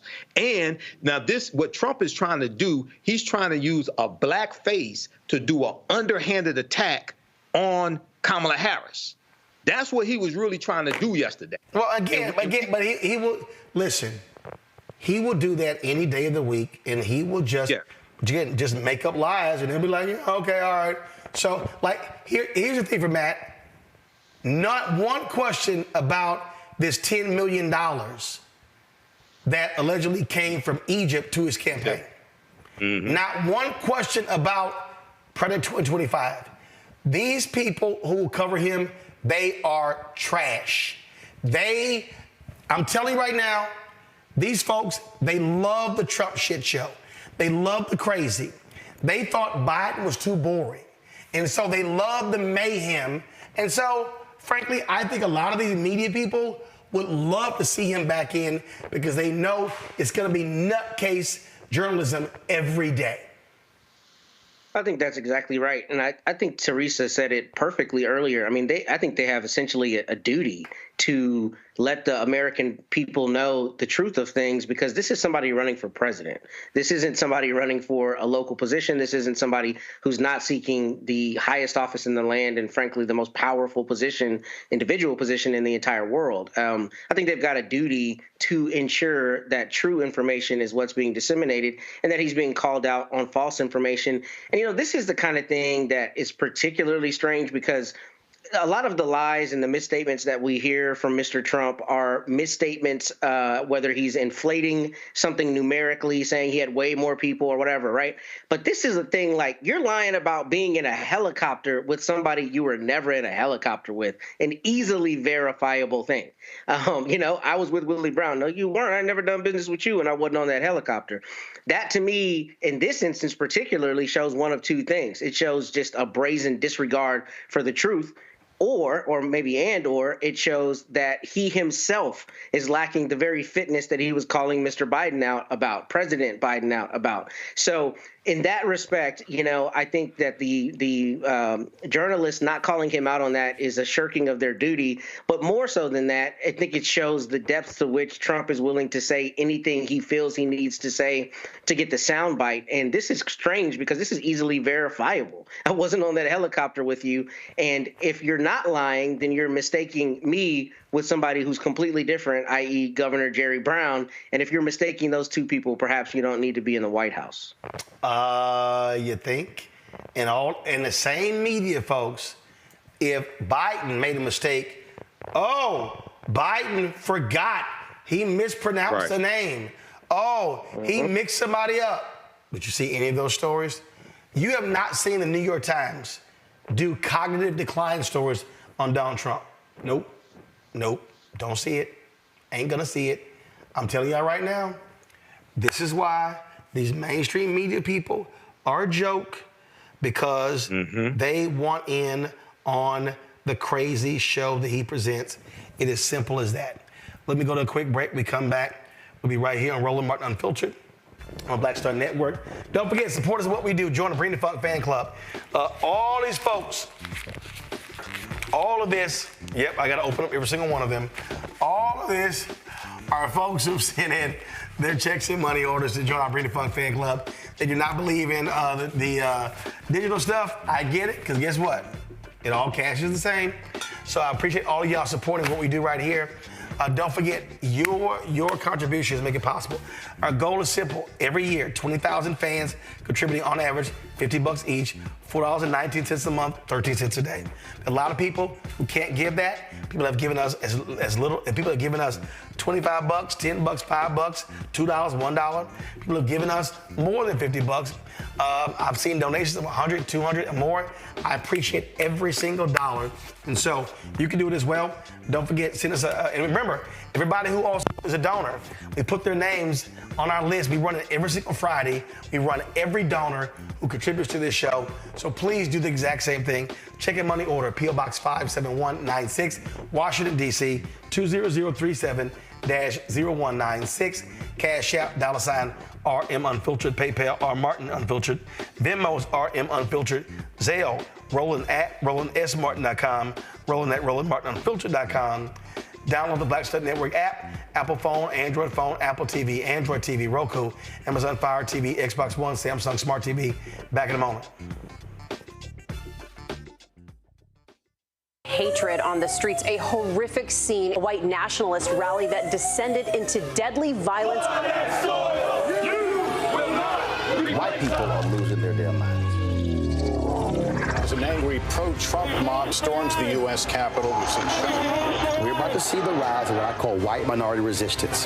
We have seen white folks in this country who simply cannot tolerate black folks voting. I think what we're seeing is the inevitable result of violent denial. This is part of American history. Every time that people of color have made progress, whether real or symbolic, there has been what Carol Anderson at Emory University calls white rage as a backlash. This is the rise of the Proud Boys and the Boogaloo Boys. America, there's going to be more of this. Here's all the Proud Boys, guys. This country is getting increasingly racist in its behaviors and its attitudes because of the fear of white people. The fear that they're taking our jobs, they're taking our resources, they're taking our women. This is white fear.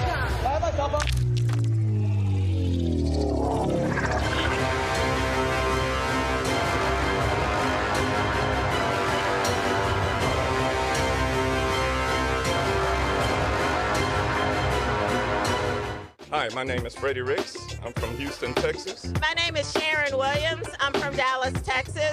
Right now, I'm rolling with Roland Martin, unfiltered, uncut, unplugged, and undamn believable. You hear me?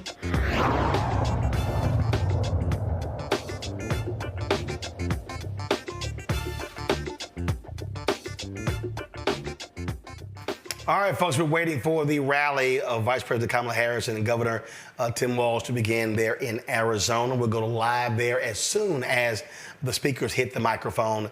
And so we'll let you know. We'll have all of that for you. But right now, time for Black and Missing.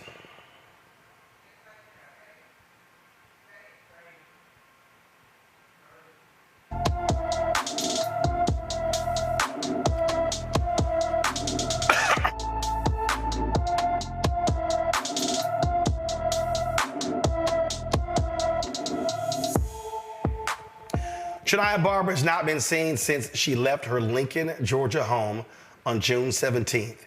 The 17-year-old is 5 feet 5 inches tall, weighs 120 pounds with black hair and brown eyes. Anyone with information about Shania Barber should call the Effingham County, Georgia Sheriff's Office at 912-754-3449, 912-754-3449. The 4 hotel workers charged in connection with Devontae Mitchell's death are now in custody. Herbert Williamson was taken into custody 3 days after he and his 3 co-defendants were charged with being a party to felony murder in Mitchell's June 30th death at a Hyatt Regency hotel, according to the Milwaukee County Jail records. The two hotel workers, Devin Johnson Carson and Todd Erickson, were taken into custody on Thursday. Johnson Carson worked at the front desk, and Erickson was the security manager on duty at the hotel on June 30th during the afternoon of the altercation.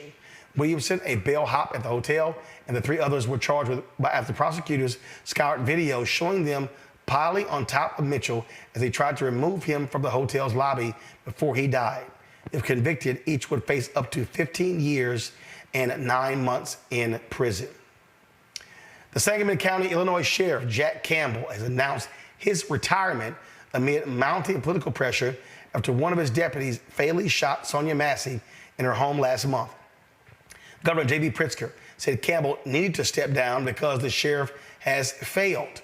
Former Deputy Sean Grayson faces 3 counts of first-degree murder, aggravated battery with a firearm, and official misconduct in the July 6th shooting death of 36-year-old Massey. Campbell, who hired Grayson for the Sangamon County Sheriff's Department in May 2023, reiterated his intent Wednesday to stay on the job. Well, that ain't happening.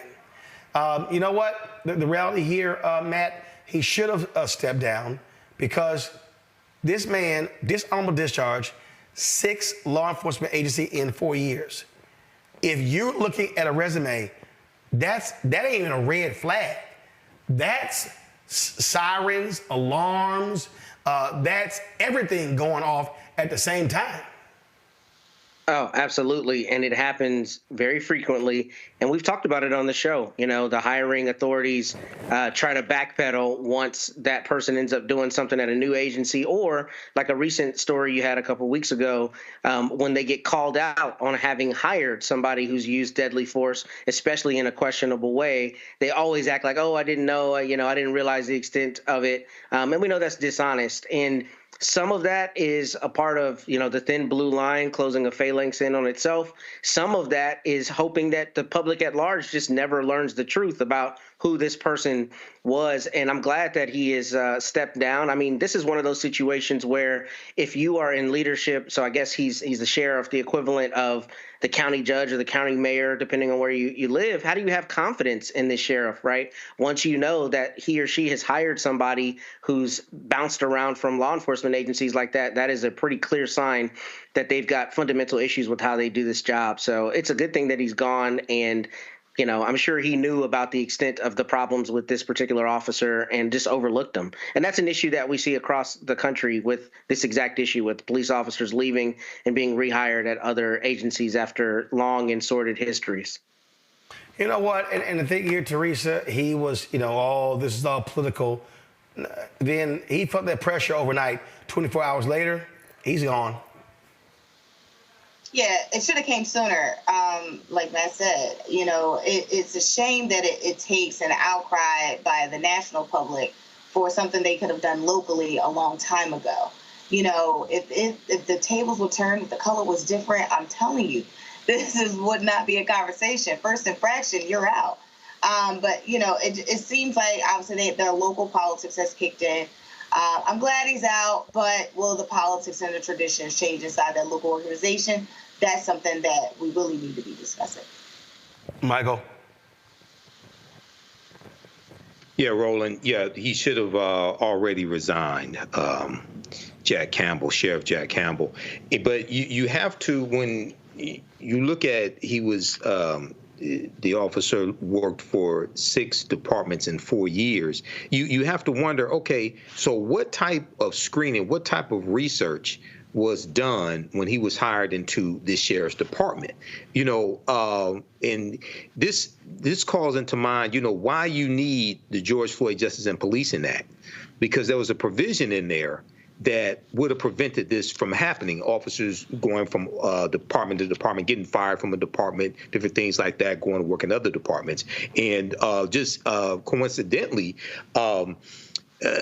Senator Kamala Harris co-wrote the George Floyd Justice and Policing Act. For all those people out there who says she doesn't do anything for black people, all that stuff, they haven't done their research. At the same time, remember, Donald Trump wanted to shoot George Floyd protesters also.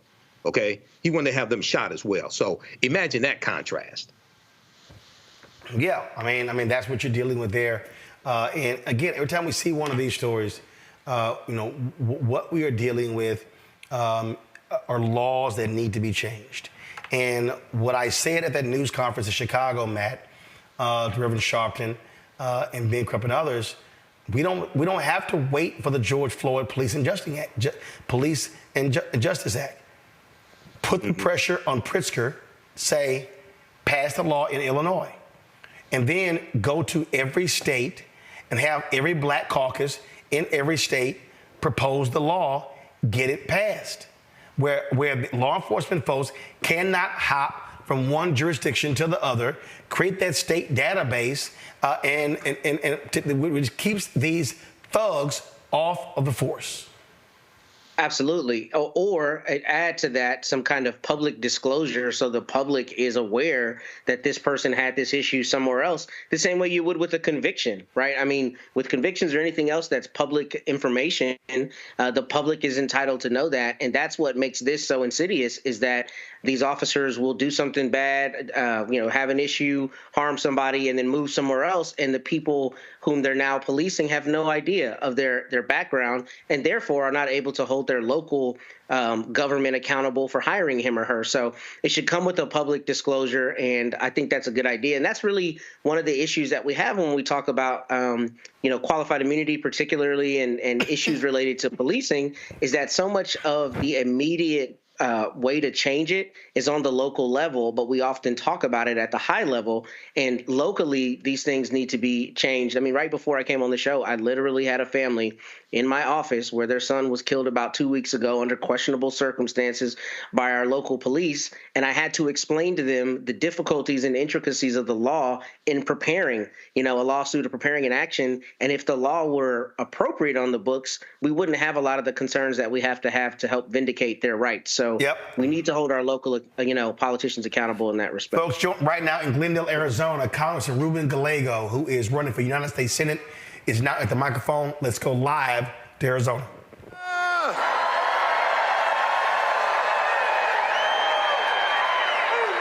It is so good to be here with my fellow Arizonans. For those of you who don't know me, my name is Ruben Gallego. I'm a dad, a husband, a congressman, and next to be your U.S. Senator.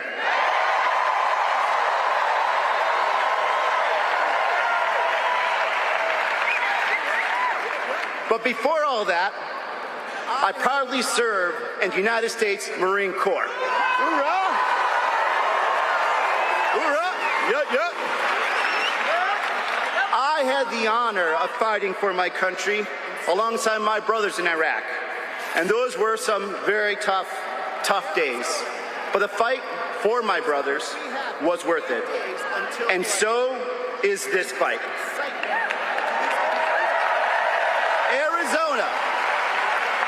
Arizona, we have 88 days until Election Day.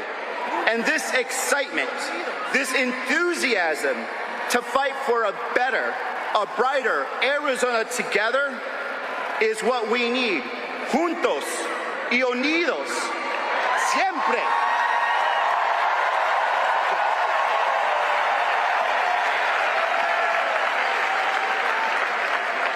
I am proud. One second, we have a... Is everything okay? Medical, I apologize. Can we get some medical care over there, please? Are you okay?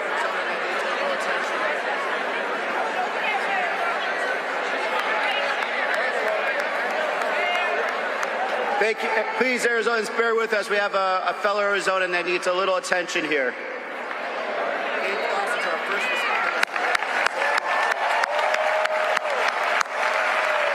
There we go. Thank you also to our first responders for reacting so quickly. Give a round of applause.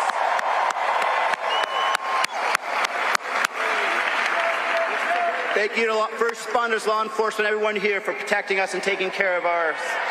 Thank you.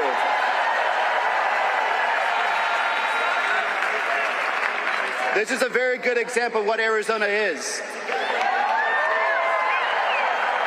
We took care of each other right now. We asked for help. We said that we were going to take care of a fellow person. That's what we're bringing here today. Together in 88 days, we can bring that better Arizona forward.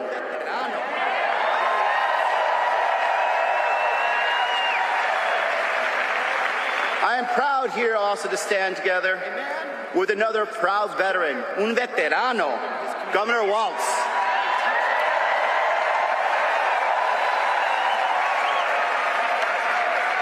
A man who has spent his career proudly serving his community. A teacher, a football coach, a soldier in the National Guard, a patriot. I got to know the governor in Congress. We both served on many committees, but I know one thing about him. He always put veterans first.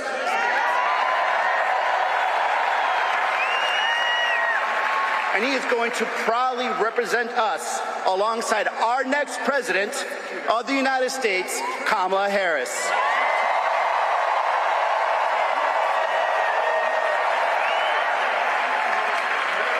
As a prosecutor, as Attorney General, she took on drug cartels. As a U.S. Senator and now the Vice President, Kamala Harris knows how to win and to fight for us.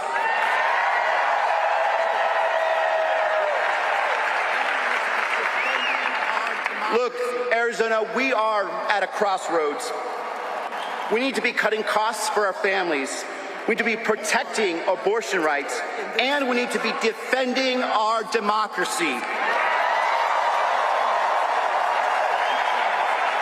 All that and more are at stake in this election. Since launching this campaign 19 months ago, yes, 19 months ago, I've been proud to crisscross this beautiful state of Arizona. I've spoken to Arizonans everywhere, the farmer in Yuma, the sheriff in Parker, the mom in Mesa, the teacher in Maryville, the student in the Navajo Nation, the abuelita in Nogales. And here's the one thing I discovered. We have so much in common. We want to build a better Arizona for our families and our communities. And that is what this election is about. These politicians, the Kari Lakes of the world, will not give us that.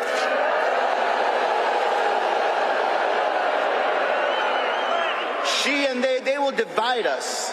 She'll ban abortion and not look back. She'll put Medicare on the chopping block. And she has been very clear that she will not do anything to have true solutions to the border. This is the same person that is still trying to declare herself governor 2 years after losing an election. Kari Lake is not looking out for you. She's looking out for herself. And what we need is someone to look out for you, to fight for you. And I am probably going to be that person.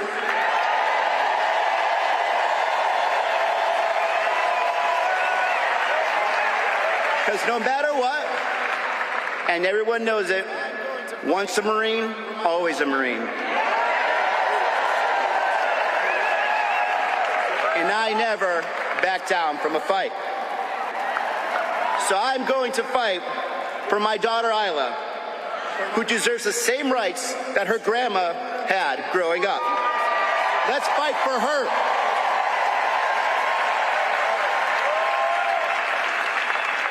For my mom, who struggled to put food on the table, keep us in our safe apartment, and fight for a better future. Let's fight for her.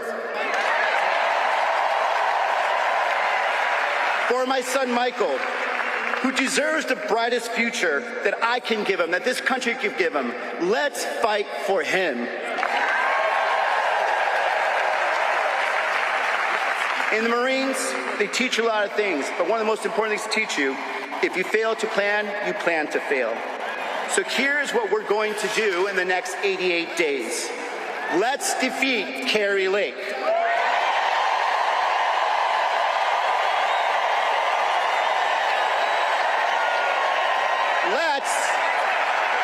Let's defeat Donald Trump.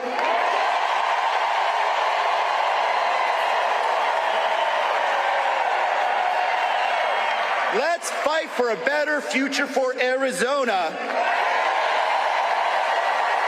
And let's go win. Let us show them who we are in Arizona. Show them that you don't dare to come and try to take our rights, our freedoms, and our future away.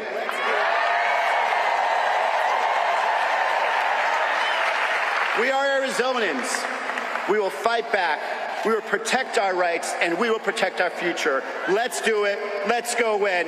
Let's go Arizona.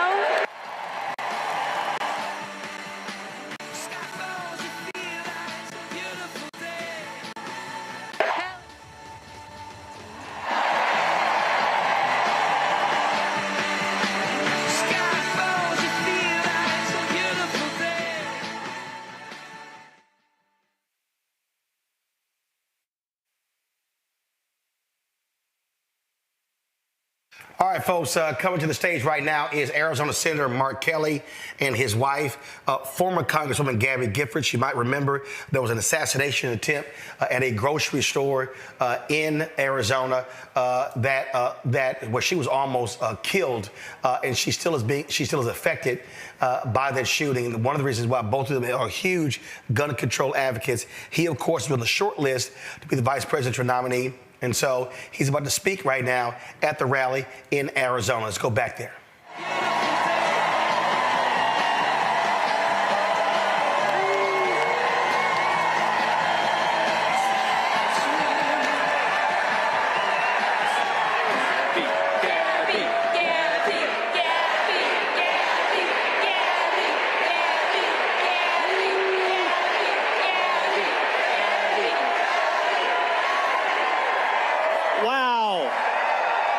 What a crowd! What a crowd!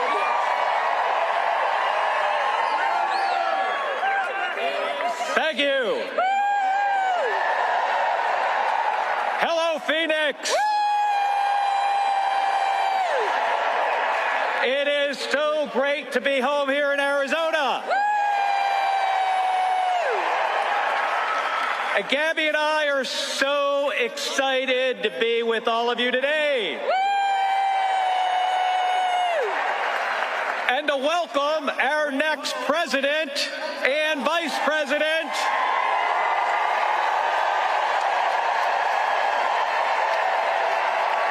to our great home of the state of Arizona.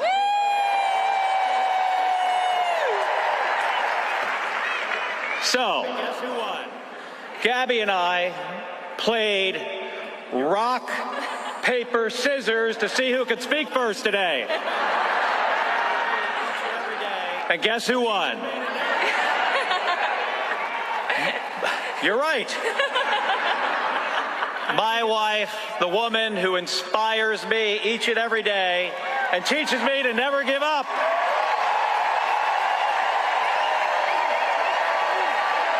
Gabby Giffords.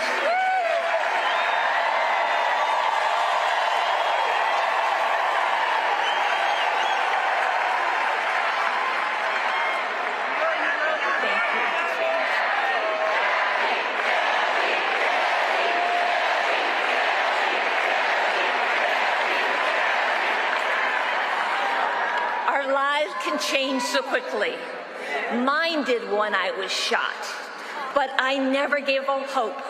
I chose to make a new start, to move ahead, to not look back. I'm relearning so many things, how to walk, how to talk, and I'm fighting to make the country safer.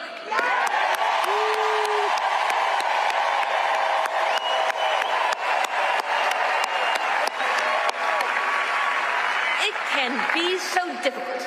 Losses hurt, setbacks are hard, but I tell myself, move ahead. I'm finding joy in small things, riding my bike, playing the French horn, going to the gym, laughing with friends. The small things add up. We are living challenging time. We're up for the challenge.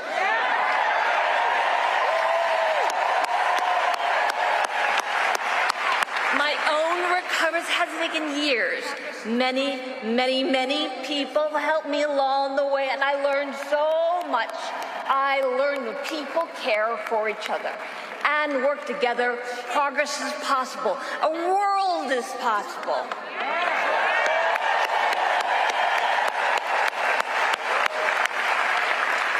But change doesn't happen overnight, and we can't do it alone. Join me. Let's move ahead together. Thank you very much. Thank you.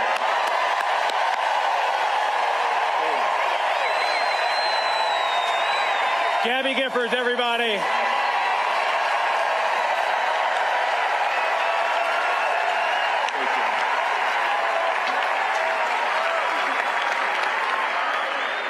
Arizona Democrats.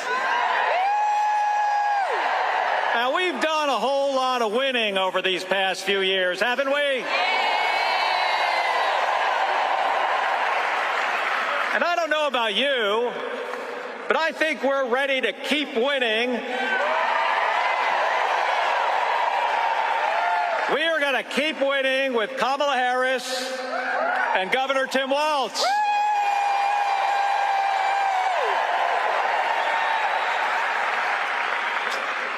And we've got to, because there is so much at stake. Whether our kids grow up with the same rights and freedoms as the generations before them, whether our economy works for everyday people or is rigged for billionaires, and whether our alliances are strengthened or shredded.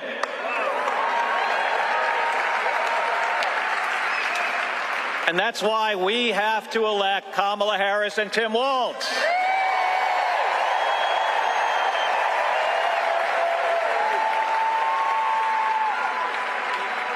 Kamala Harris has served as a prosecutor, an attorney general, a senator, and now as the Vice President of the United States of America.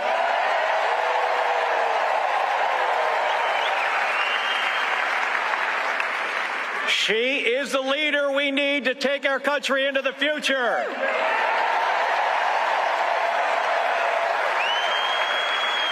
To lower the cost of child care, to restore reproductive rights,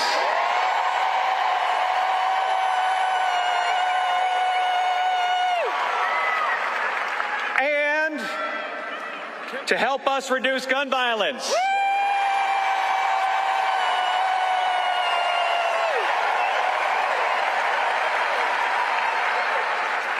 And Tim Walz has served as a coach,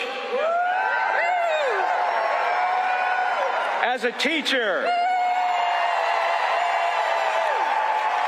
as the governor of the state of Minnesota, and in the U.S. House. And I don't know if you know this, but Gabby and Tim Walz were sworn in together as brand new members of Congress.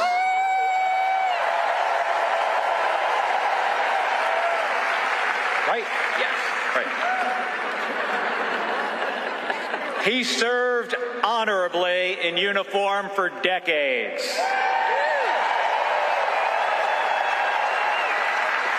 And Tim has brought that experience to everything he has done since.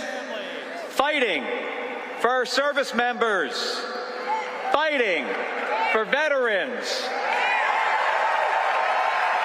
and fighting for military families.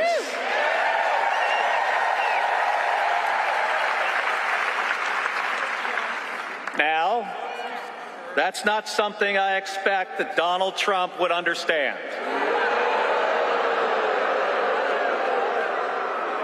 Donald Trump calls those who served suckers and losers.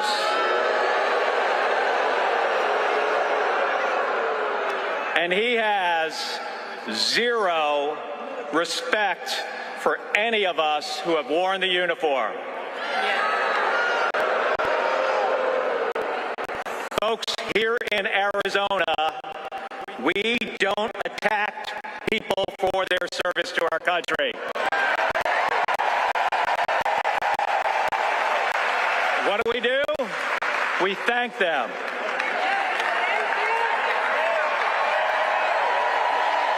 Right? So, how do we help Vice President Harris and Governor Walz win this election?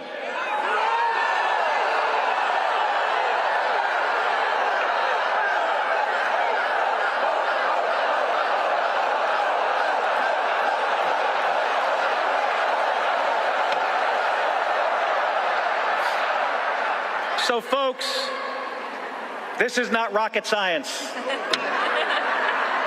And I know a little bit about rocket science.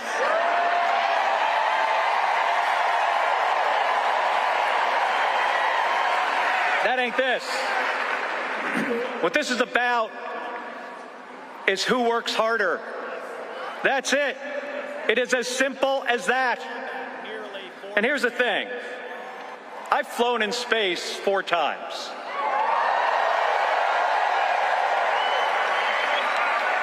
And I've flown in combat nearly 40 times.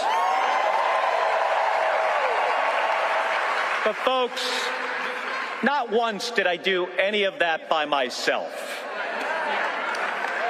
It takes a team of people working together to accomplish a mission.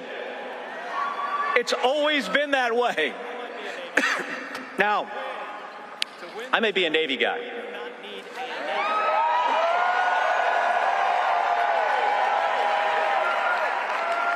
I might be a Navy guy, but to win this election, we do not need a Navy. What we need is an Army.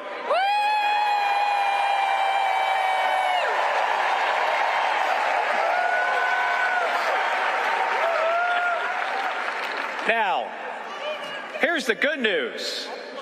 Our future vice president, he's an Army guy.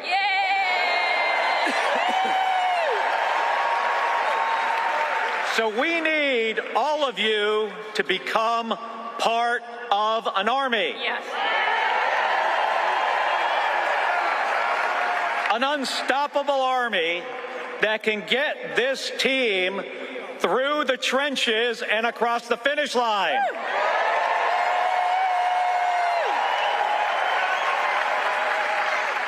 And Gabby and I, we are ready to join this army.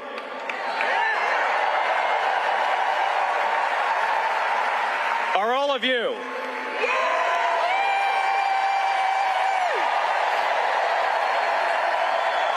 All right, so let's get this done, Arizona.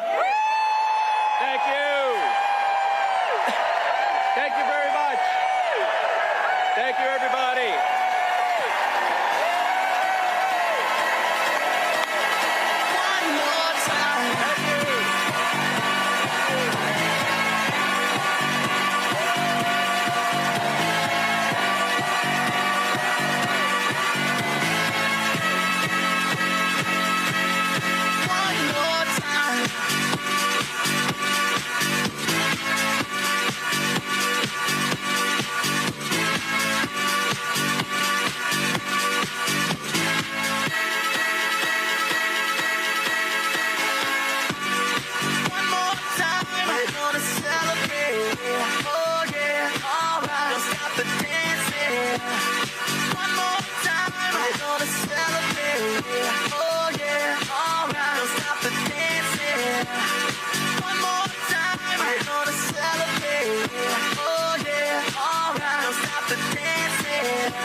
One more time.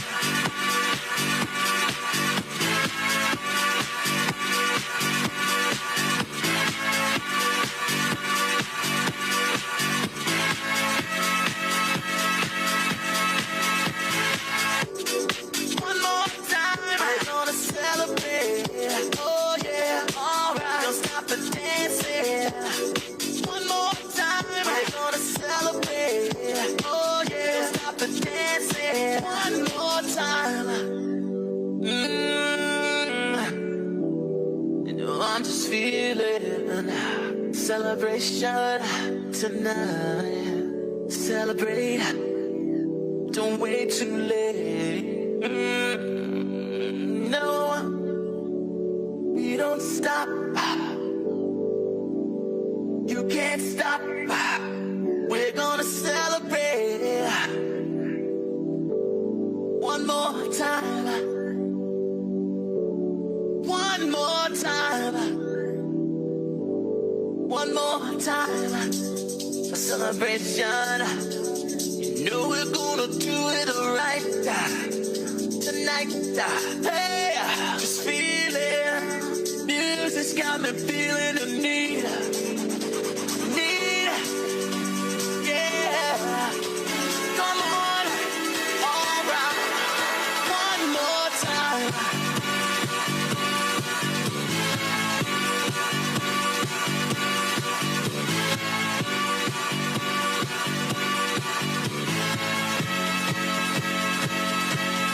One more time.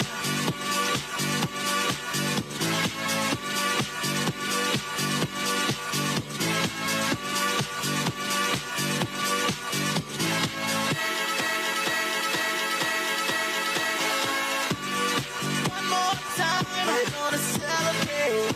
Oh yeah, alright. Don't stop the dancing. One more time. We're gonna celebrate. Oh yeah, alright. Don't stop the dancing. One more time. We're gonna celebrate. Oh yeah, alright. Don't stop the dancing. One more time. We're gonna celebrate. Oh yeah. One more time.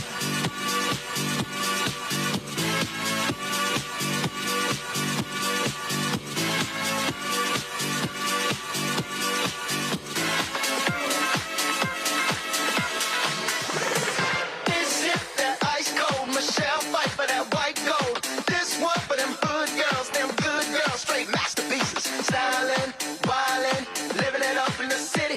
Got Chuck's on with Saint Laurent. Gotta kiss myself, I'm so pretty. I'm too hot. Call the police and the fireman. I'm too hot. Make a dragon wanna retire, man. I'm too hot. Say my name, you know who I am. I'm too hot. And my band about that money, break it down. Girls hit you, hallelujah. Girls hit you, hallelujah. Girls hit you, hallelujah. 'Cause Uptown Funk gon' give it to you. 'Cause Uptown Funk gon' give it to you. 'Cause Uptown Funk gon' give it to you.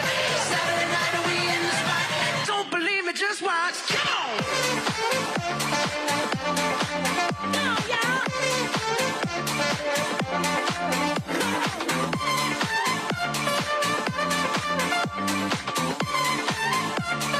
Don't believe me, just watch. Come on, y'all.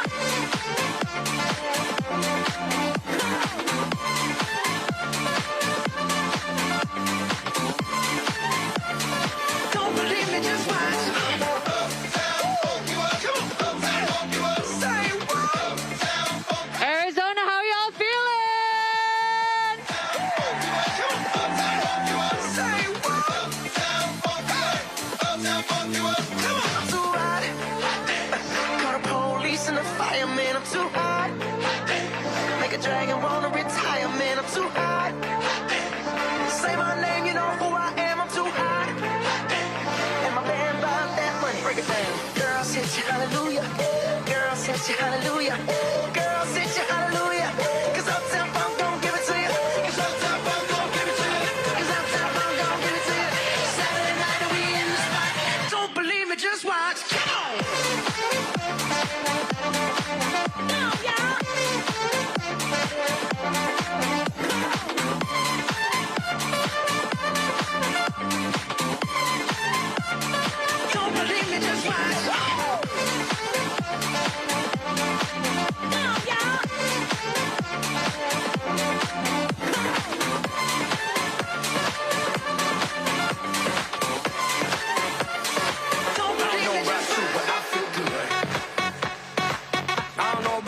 but I feel good.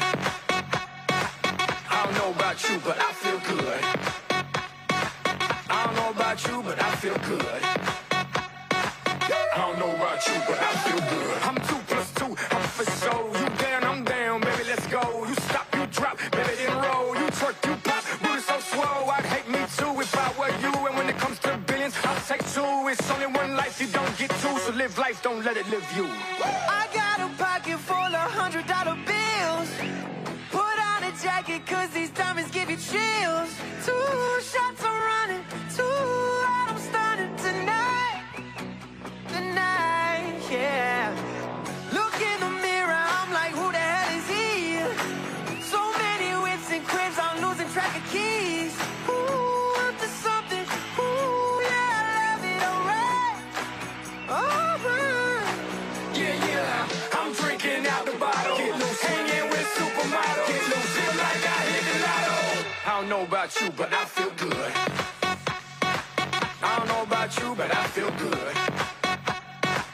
I don't know about you, but I feel good. I don't know about you, but I feel good. I don't know about you, but I feel good. I just see you don't fall from the tree. Cause I've been looking at you so long now, I only see me. I wanna throw the apple into the sky. Feels like you never understand me, so I just wanna drive to the airport. The airport, the airport, the airport. I guess the apple could turn yellow or green. I know there's lots of different nuances to you and to me. I wanna grow the apple, keep all the seeds, but I can't help but get so angry you don't listen or leave. To the airport, the airport, the airport, the airport, the airport, the airport, the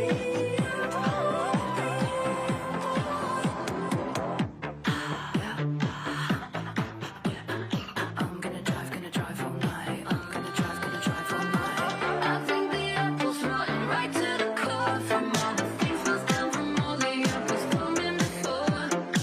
I split the apple down symmetrical lines. I wanna find it's kinda scary. Makes me just wanna drive, drive, drive, drive, drive, drive, drive. I'm gonna drive all night. I'm gonna drive all night.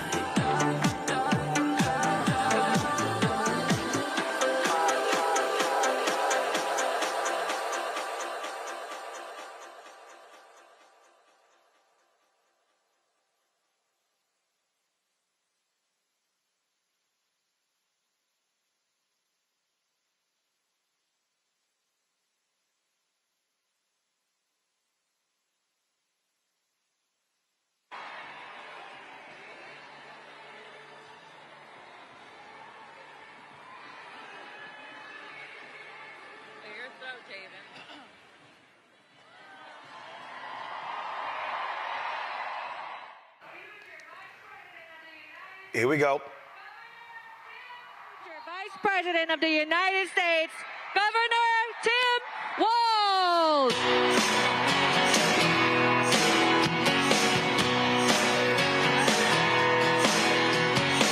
Well, I was born in a small town, and I live in a small town. Rather die in a small town, oh, small communities. All my friends are small town. My parents live in the same small town. My job is a small town.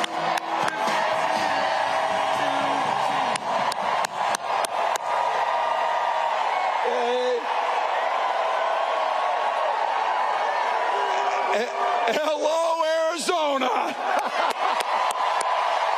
Wow. Hey.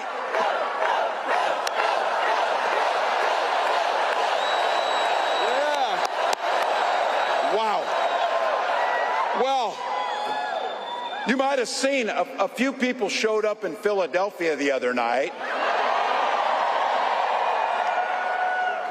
And then 10,000 plus walked into a field in western Wisconsin. And then on Wednesday, the largest crowd of the campaign showed up in Detroit, Michigan.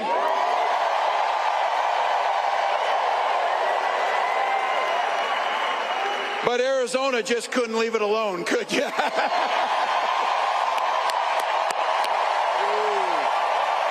Wow.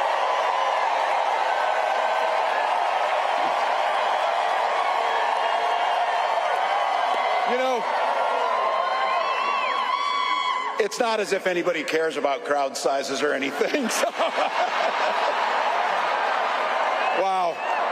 Let me begin by giving a few thanks to some people here and a few dear folks to us. First of all, I want to thank Arizona for sharing Senator Mark Kelly and Gabby Giffords with the rest of the country.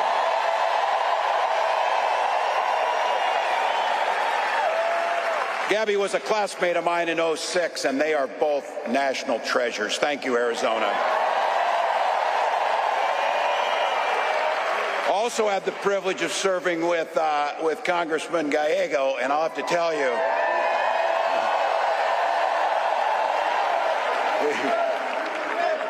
he was an amazing colleague, and I have to tell you, he's going to be an amazing senator. But we get a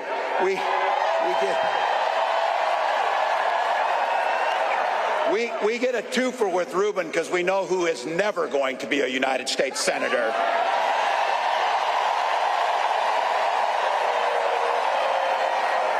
To all the local elected officials, thank you, but the most important thank you to each and every one of you. Look, you took time out of your busy lives. You found babysitters, you took time off work, you walked for miles in. Look, I'm a Minnesotan, I'm like a damn snowman, I'm melting here. We walk on water half the year in Minnesota, it's so damn cold, but not you, you came. And you came into this space with neighbors.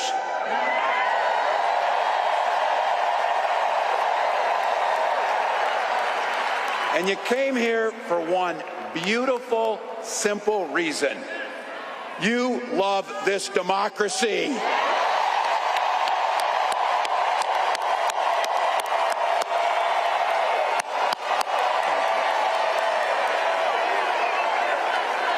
I'll tell you what.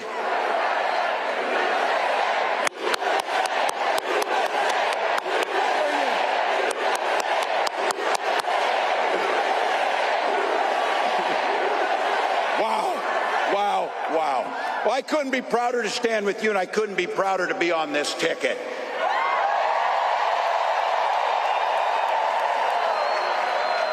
You know what's at the end of this little journey? Kamala Harris as the next president of the United States.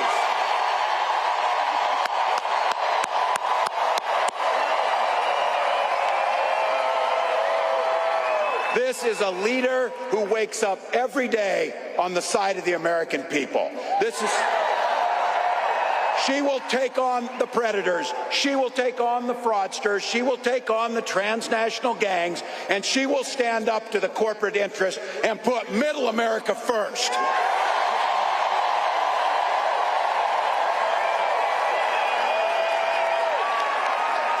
And she's been effective. She's been willing to reach across the aisle no matter what, just to make sure it improves people's lives. And I'll have to tell you, I know a little something about commitment to people. Some of you heard this. I was born in a small town in Nebraska. We talk about small towns. These are those Nebraskans that moved out here for the winter, so. But look, small town was all about community. My mom and dad, they taught us to show some care to your neighbors, show some generosity, work towards a common good, be a decent human being to your neighbors.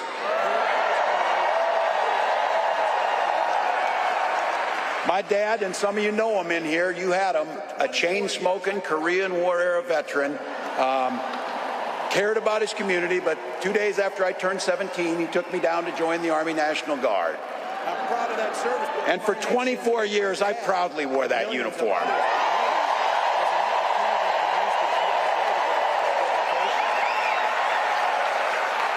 I'm proud of that service, but what my nation gave my dad and millions of others and me was an opportunity to use the GI Bill to get a college education.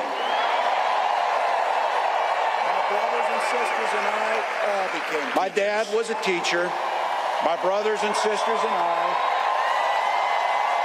And we married teachers.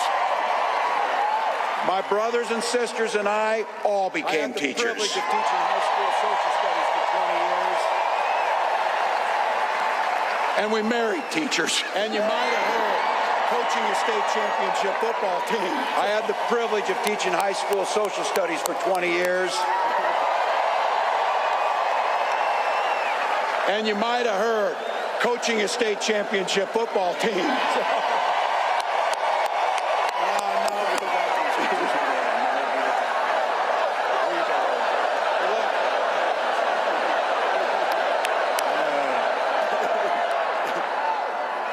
Now if the Vikings could just win, that would be Weber. And look, my students.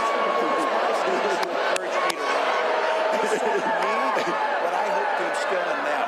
That worked better near Green Bay, I'll tell you. So, look, it was my students. It was my students who encouraged me to run. They saw in me what I hope to instill in them, a commitment to a common good, the belief. The true belief that one person, one of us in here can make a difference in somebody's life.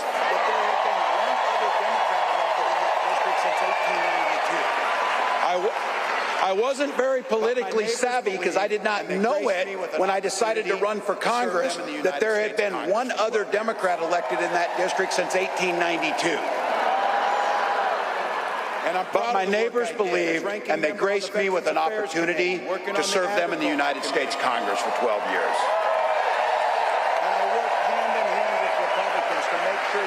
And I'm proud of the work I did as ranking member on the Veterans Affairs Committee, working on the Agriculture Committee.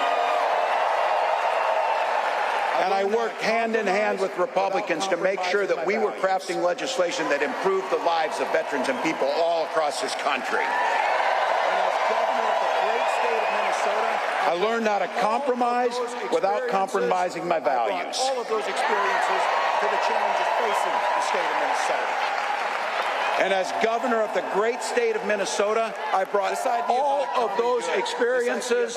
I brought all of those experiences to the challenges facing the state of Minnesota. This idea about a common good, this idea about something bigger than ourselves, this idea of kindness, generosity, and compassion, that this building, which I have been told, by the way, might be the largest political gathering in the history of Arizona. I think it's safe to say Donald Trump sees the world a little differently than we do. First and foremost, to be very clear about this, I think it's safe to say Donald Trump sees the world a little differently than we do. You're too busy serving only yourself. First and foremost, and be very clear about this, again and again, he doesn't know the first thing about service. Donald Trump weakens our country to strengthen. It's hard to provide service when you're too busy serving only yourself. Again and again and again. And that's to say nothing. Donald Trump weakens our country to strengthen his own hands. You've watched him mock our laws. As governors, you watched him sow chaos and division at every opportunity. And pitted us in a hunger game. And that's to say nothing of his record as president. Basic life-saving needs. And because as of him, governors, our neighbors died. As governors, he froze during COVID and pitted us in a hunger game against our neighbors to try and find basic life-saving needs. And because of him, our neighbors died. By failing, the statistics and the facts are clear about this. Violent crime was up under Donald Trump. And we don't even have to count his crimes in that to make it up. So, still.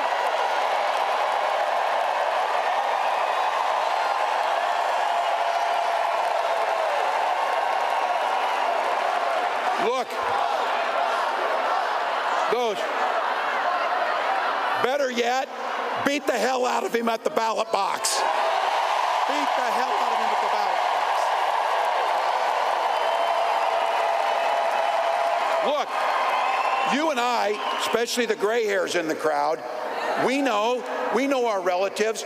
Republicans used to be the people talking about freedom. Not this group.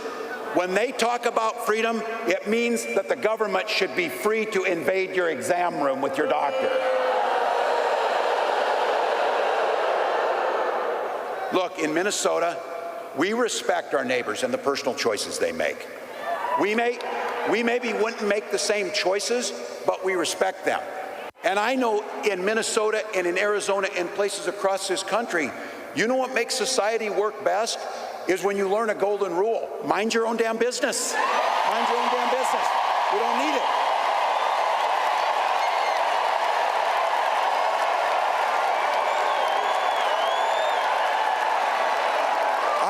I don't need you telling me what books to read. I don't need you telling me about what religion we worship. And I sure the heck don't need you to tell me about my family.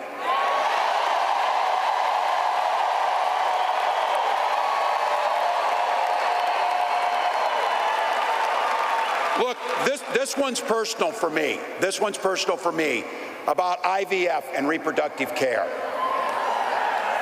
When my wife and I, my wife of 30 years, because yes, we share family values, we just make our own damn choices about our family.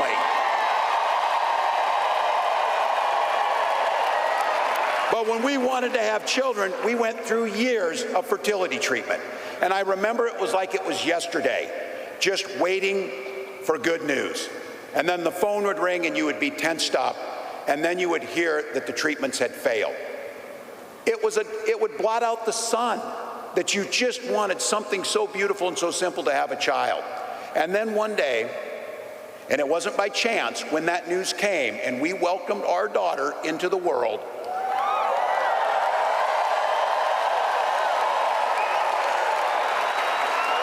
we named her Hope. We named her Hope.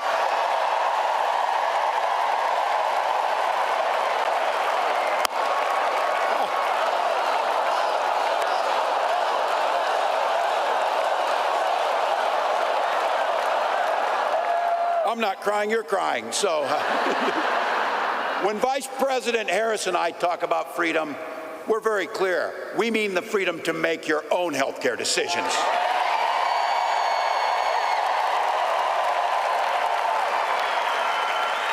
And for all of our children to be free to go to school without worrying they'll be shot dead in their classroom.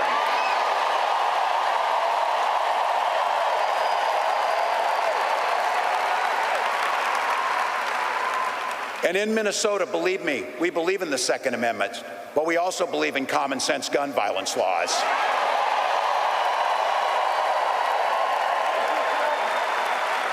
I remind my colleagues when I was in Congress, Ruben could tell this story, for 3 years in a row I was the top gun in the congressional trap shoot, so we can shoot better than them too, just by the way.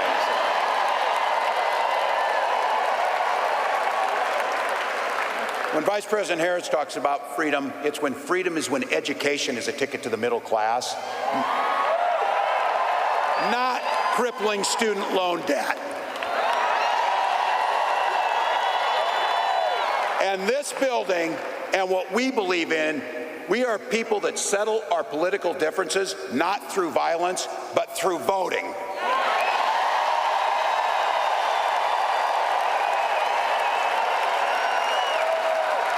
It's a simple.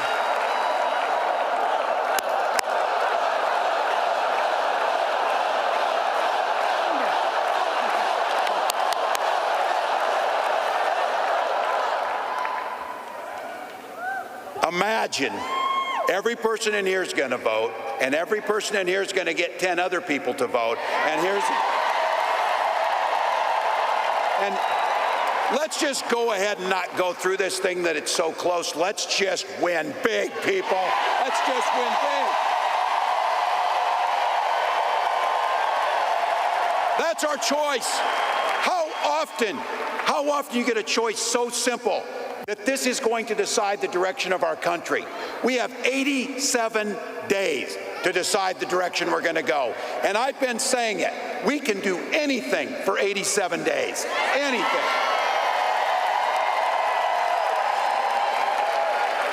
And my mantra is, and look, you can see it on me over the last 5 days, we'll sleep when we're dead. We'll sleep when we're dead. Not now. Not now. Look, you know it, and I know it, but I think we need to be reminded. You know exactly what Donald Trump's plans are. You know which direction he's taking us. Don't believe this guy. Don't believe, that's like, listen, no one in here believes this guy, so anyway. But don't believe it when he's playing dumb about this Project 2025. He knows exactly what it'll do. They are not playing. They wrote their plan out. But just like they're getting arrogant about it, they're saying the quiet stuff out loud. It'll take our freedoms. It'll rig the economy for the super rich. It'll underfund veterans. And you know that if he goes back again, he's not only going to let go where he left off, it is going to be much, much, much worse. So look, rising costs, pulling health care from us, you know the whole routine. Look, I get this too. I know I'm preaching to the choir, a damn big and beautiful choir.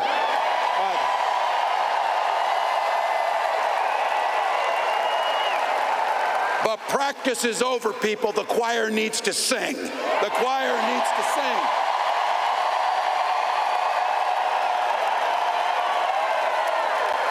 Trump's not fighting for your family. He doesn't give a damn. And his running mate shares the same dangerous, twisted, backward agenda. Yeah, every kid in my class of 25 studied at Yale, had their career funded by Silicon Valley billionaires, and then writes a book trashing the very people who raised you. I've said it, it wasn't a name, it was an observation. These guys come up with the weirdest damn ideas that you will ever imagine. You know it's true. But here's the good news. We know the stakes. We know who they are. When they told us, we believed them. We know what's coming. But here's the big thing about it is, that's a reality that's not going to happen because the people in this building and millions across the country. This is a campaign about the future. We know what's there. We know it can come. We're not people who are afraid of the future. We shape the future. Kamala Harris believes in the freedom to make your own choices. She believes in the opportunity for every single person to enter the middle class. And she believes something so beautiful. She believes in the promise of America. The promise of America. So I want to say thank you, Madam Vice President, for the trust you've placed in me. And I want to say something else, that this incredible leader, this incredible woman has brought to this fight. She has brought back compassion and decency and humor and joy to our politics.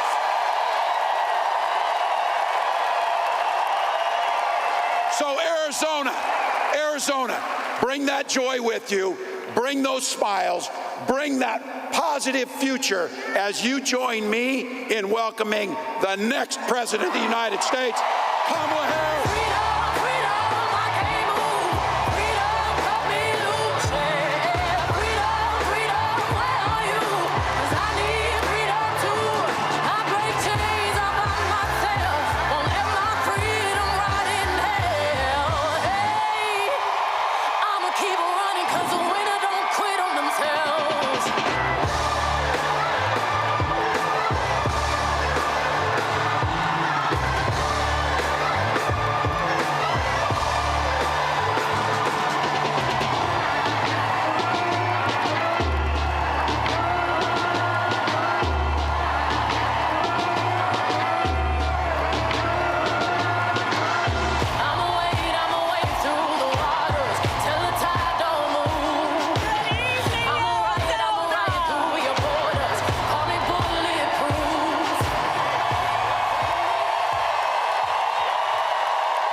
good to be back in Arizona. Good evening, everyone. Oh my goodness, thank you all so very much. Oh, it is good to be back. Let me just say, let me just start by thanking everyone who is here. Thank you all so very much. All of you. We're gonna do this. We're gonna do this. We are going to do this.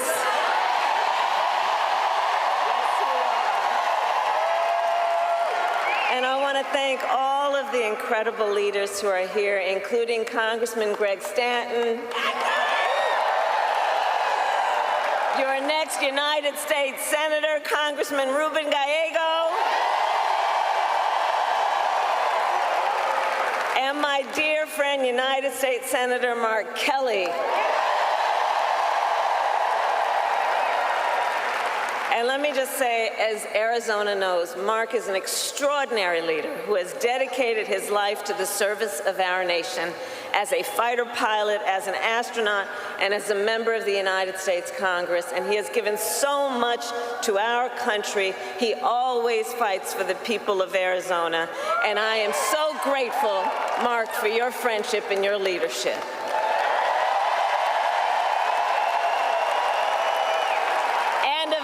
The phenomenal Congresswoman Gabby Giffords.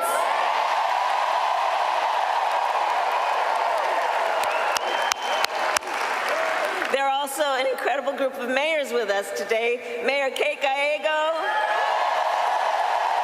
Mayor Corey Woods,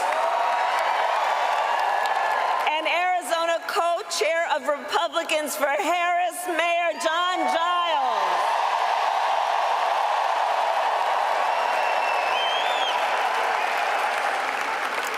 So today, I also bring greetings from our incredible President, Joe Biden.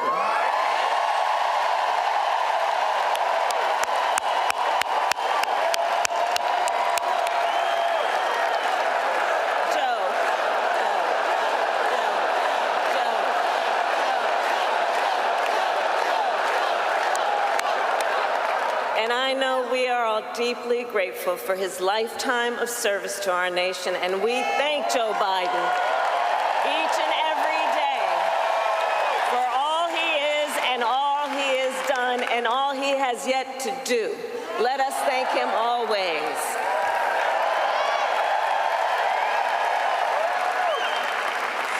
So, Arizona, this has been a big week. On Monday, I officially became the Democratic nominee for President of the United States.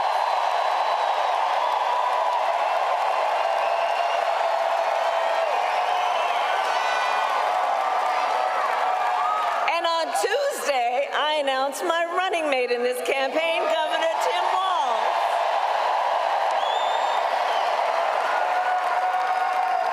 And as you all just heard, Tim has a great record as governor of the great state of Minnesota. And to those who know him best, Tim goes by a few more titles besides governor. To his wife, Gwen,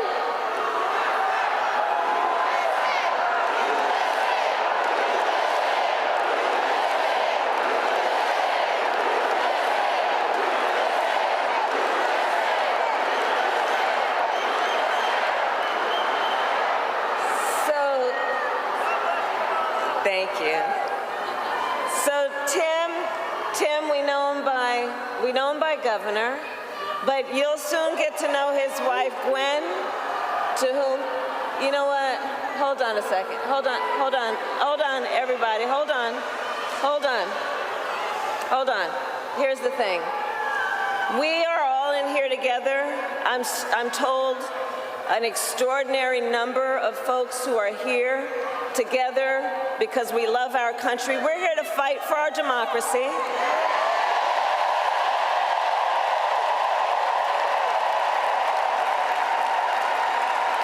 Which includes respecting the voices that I think that we are hearing from. And let me just say this on topic of what I think I'm hearing over there. Let me just speak to that for a moment, and then I'm going to get back to the business at hand.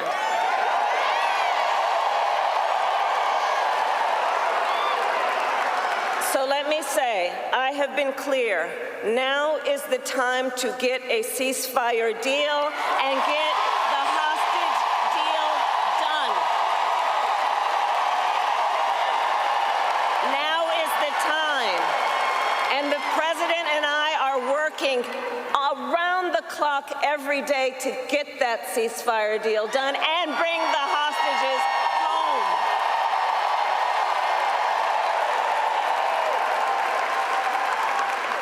So I respect your voices, but we are here to now talk about this race in 2024.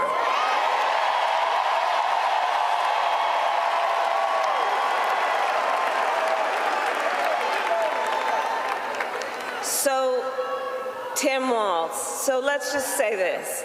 Besides being governor, the thing I've come to learn about Tim Walz that you have known and may learn more, he's an extraordinary person. He's known by many titles. To his wife, Gwen, he is husband. To his kids, Hope and Gus, he is dad. To the people of southern Minnesota for 12 years, he was congressman. To his former high school students, he was Mr. Walz. And to his former high school football players, he was coach.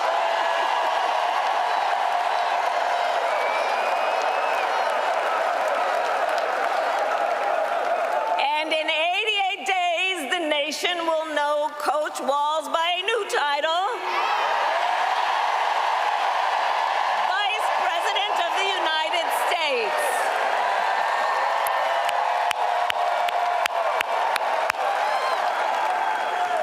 So it's so good to be back in Arizona, and I thank you all for turning out today. This is an extraordinary, extraordinary thing.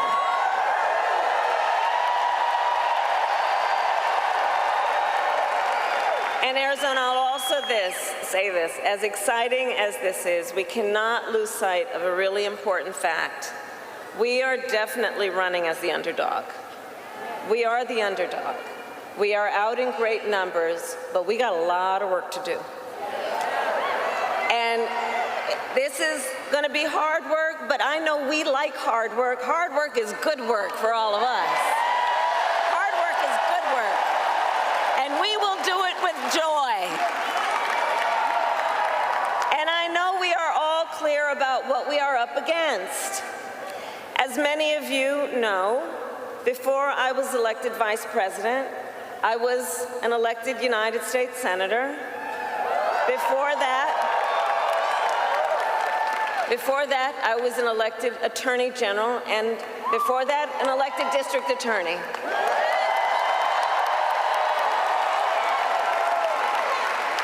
And before that, I was a courtroom prosecutor. So I took on, in these roles, perpetrators of all kinds. Predators who abused women, fraudsters who ripped off consumers, scammers who broke the rules for personal gain. So Arizona, hear me when I say, I know Donald Trump's type.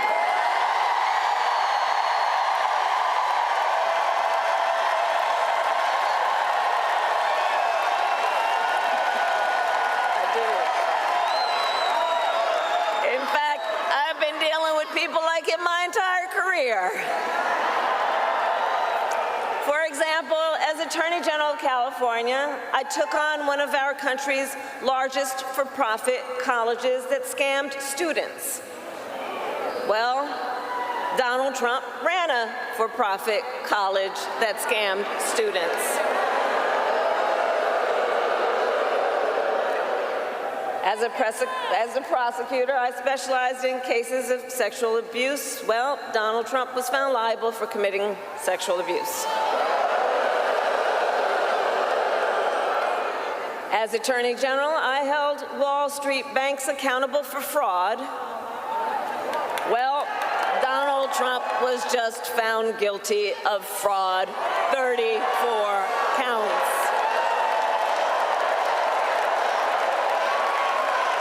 So all of this, yeah, the courts will deal with that. We're going to win in November. We're going to win in November. We'll handle that too. So, but all of this is to say, in this campaign, I will proudly put my record against his every day of the week. Every day of the week.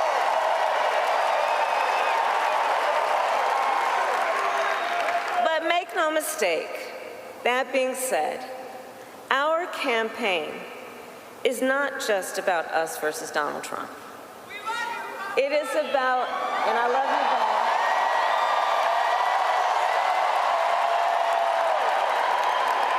Our campaign is about two different visions for our nation. One, ours, focused on the future. The other, focused on the past. And Arizona, we fight for the future.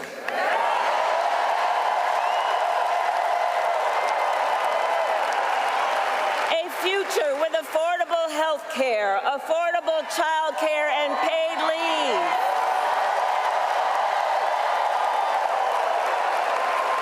A future where we build a broad-based economy where every American has an opportunity to own a home, to start a business, to build wealth.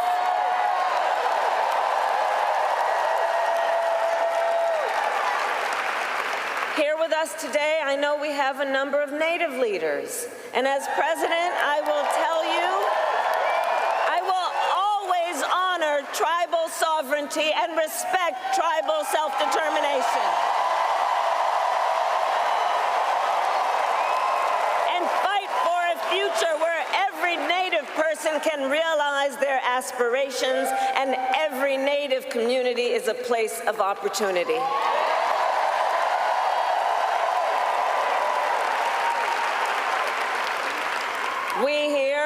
We believe in a future where we lower the cost of living for America's families, so that they have the chance not just to get by, but to get ahead.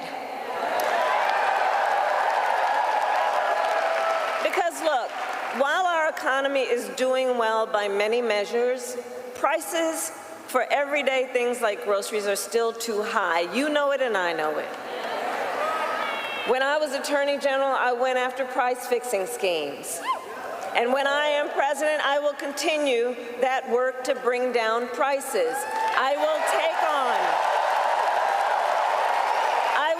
on big corporations that engage in illegal price gouging. I will take on corporate landlords that unfairly raise rents on working families.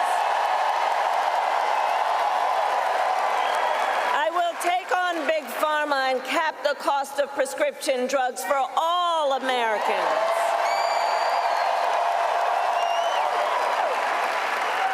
And all of this is to say, unlike Donald Trump, I will always put the middle class and working families first.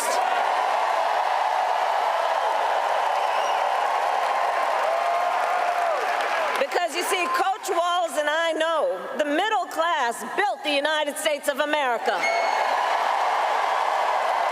And when the middle class is strong, America is strong.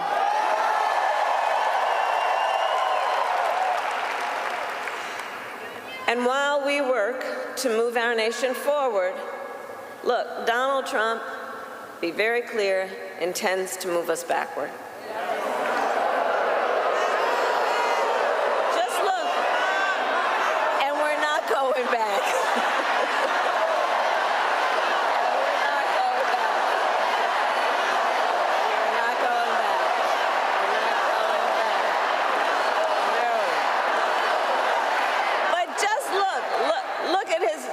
Tim talked about it. Look at his Project 2025 agenda. It's 900 plus pages. I can't believe they put that thing in writing, by the way. But when you look at it, when you read it, you will see Project 2025 is a plan to weaken the middle class. If he is elected, Donald Trump intends to give a tax break to billionaires and big corporations. He intends to cut Social Security and Medicare. He intends to surrender our fight against the climate crisis. And Arizona, every day you feel the impact of extreme heat and drought.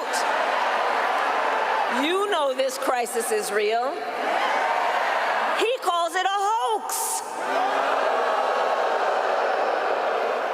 And on top of all of this, if Donald Trump wins in November, he intends to end the Affordable Care Act.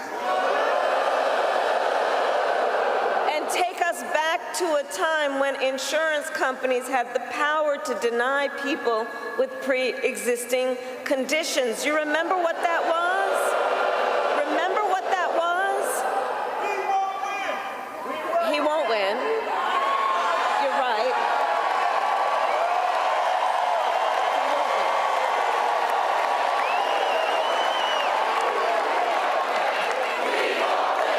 We will win.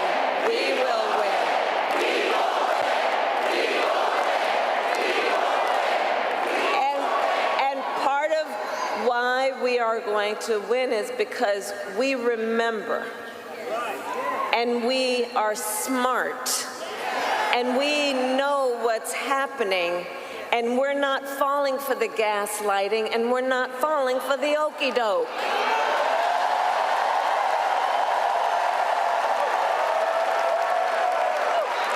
That's why. So look, America has tried so many of those failed policies before, and like we all know, we're not going back.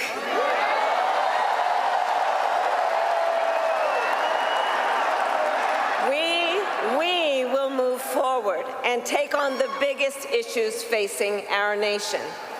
For example, the issue of immigration. So I was Attorney General of a border state. I went after the transnational gangs, the drug cartels, and human traffickers. I prosecuted them in case after case, and I won. So I know what I'm talking about. We know our immigration system is broken, and we know what it takes to fix it. Comprehensive reform that includes strong border security and an earned pathway to citizenship.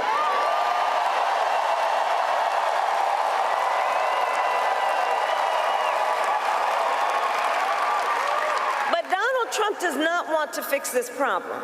Be clear about that. He has no interest or desire to actually fix the problem. He talks a big game about border security, but he does not walk the walk.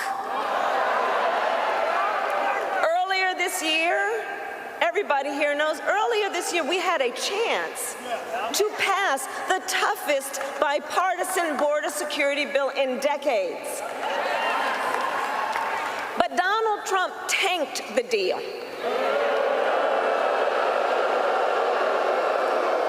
Because he thought by doing that it would help him win an election. But when I am president, I will sign the bill.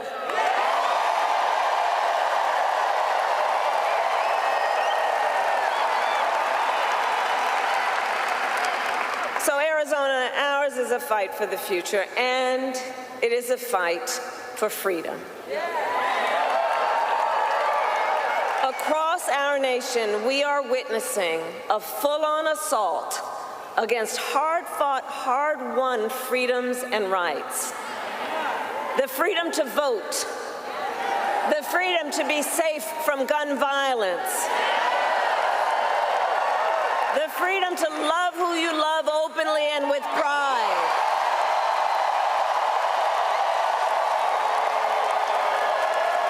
And the freedom of a woman to make decisions about her own body and not have her government tell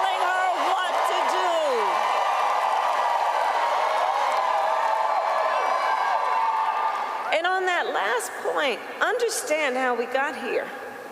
When he was president, Donald Trump handpicked 3 members of the United States Supreme Court with the intention that they would overturn and undo the protections of Roe v. Wade. And as he intended, they did.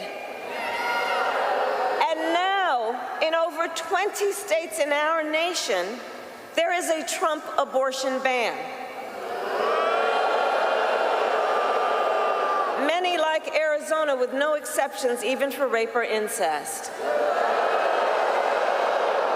And just yesterday, in a press conference, we got a fresh reminder of what Donald Trump's Project 2025 agenda would do. It would ban medication abortion in every state. But we are not going to let that happen because we trust women.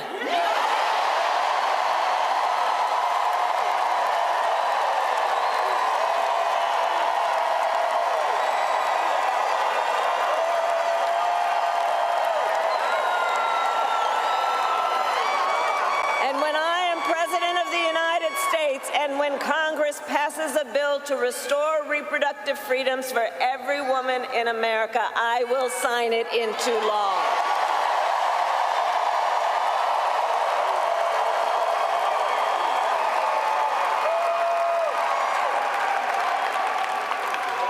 So listen, here's the thing that we all know. Here's the thing we all know. Generations of Americans before us led the fight for freedom.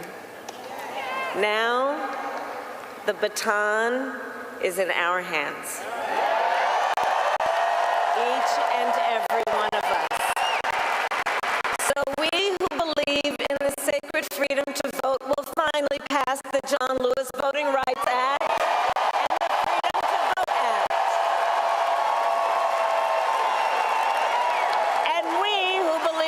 Freedom to live safe from gun violence will finally pass an assault weapons ban, universal background checks, and red flag laws.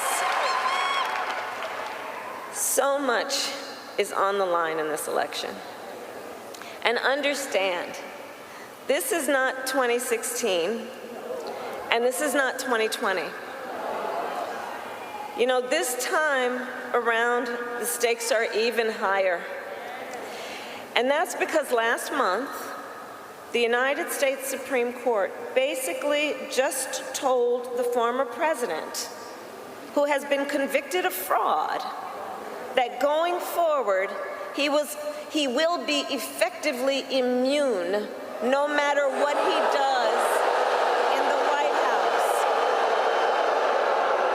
But think about what that means. Think about what that means in this election. Think about what that means. He's been effectively told he will be immune if he's back in the White House. Think about what that means when you remember Donald Trump has openly vowed if reelected, he will be a dictator on day one. That he will weaponize the Department of Justice against his political enemies. Remember that he even called for the, quote, termination of the Constitution of the United States. Understand what this means. And let us be very clear. Someone who suggests we should terminate the Constitution of the United States should never again stand behind the seal of the United States President. Never again. Never again.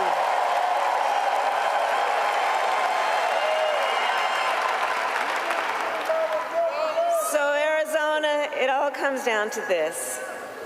We are here because we love our country. We love our country.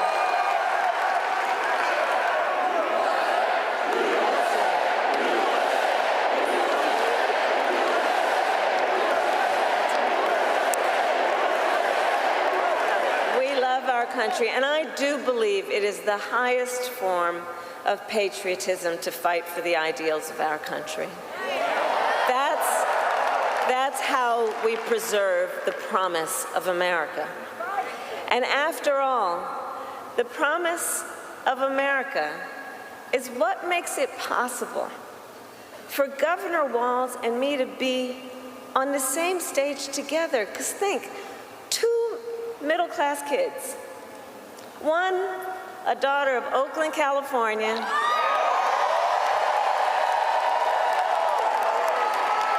who was raised by a working mother, had a summer job at McDonald's.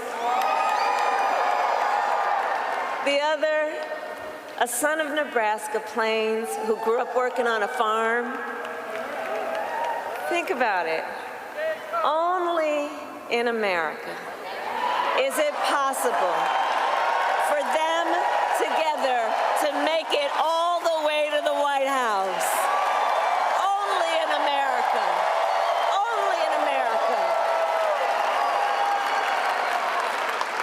So we together, all of us, we're running this campaign on behalf of all Americans, from red states to blue states, from the heartland to the coast.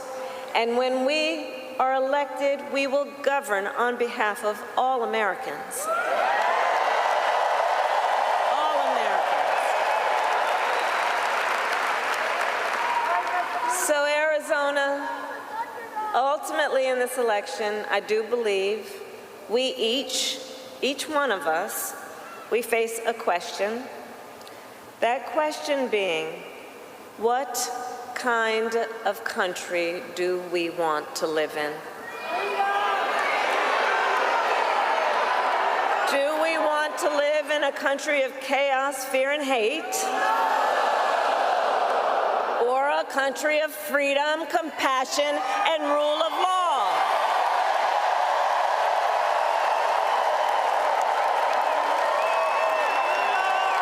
And the beauty of our democracy is that we each have the power to answer that question. Each one of us in a democracy has the power to answer that question. The power is with the people.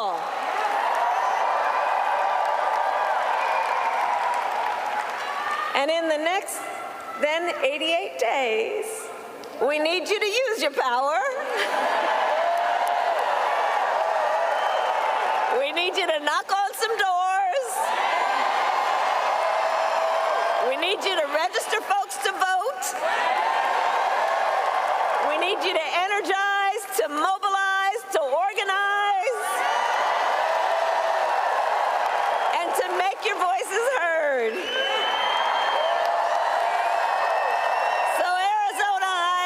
Are you ready to make your voices heard?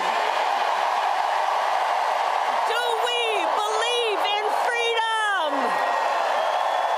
Do we believe in opportunity? Do we believe in the promise of America? And are we ready to fight for it? And when we fight, we win. God bless you and God bless the United States of America.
Aaron Gilchrist is on the ground in Phoenix.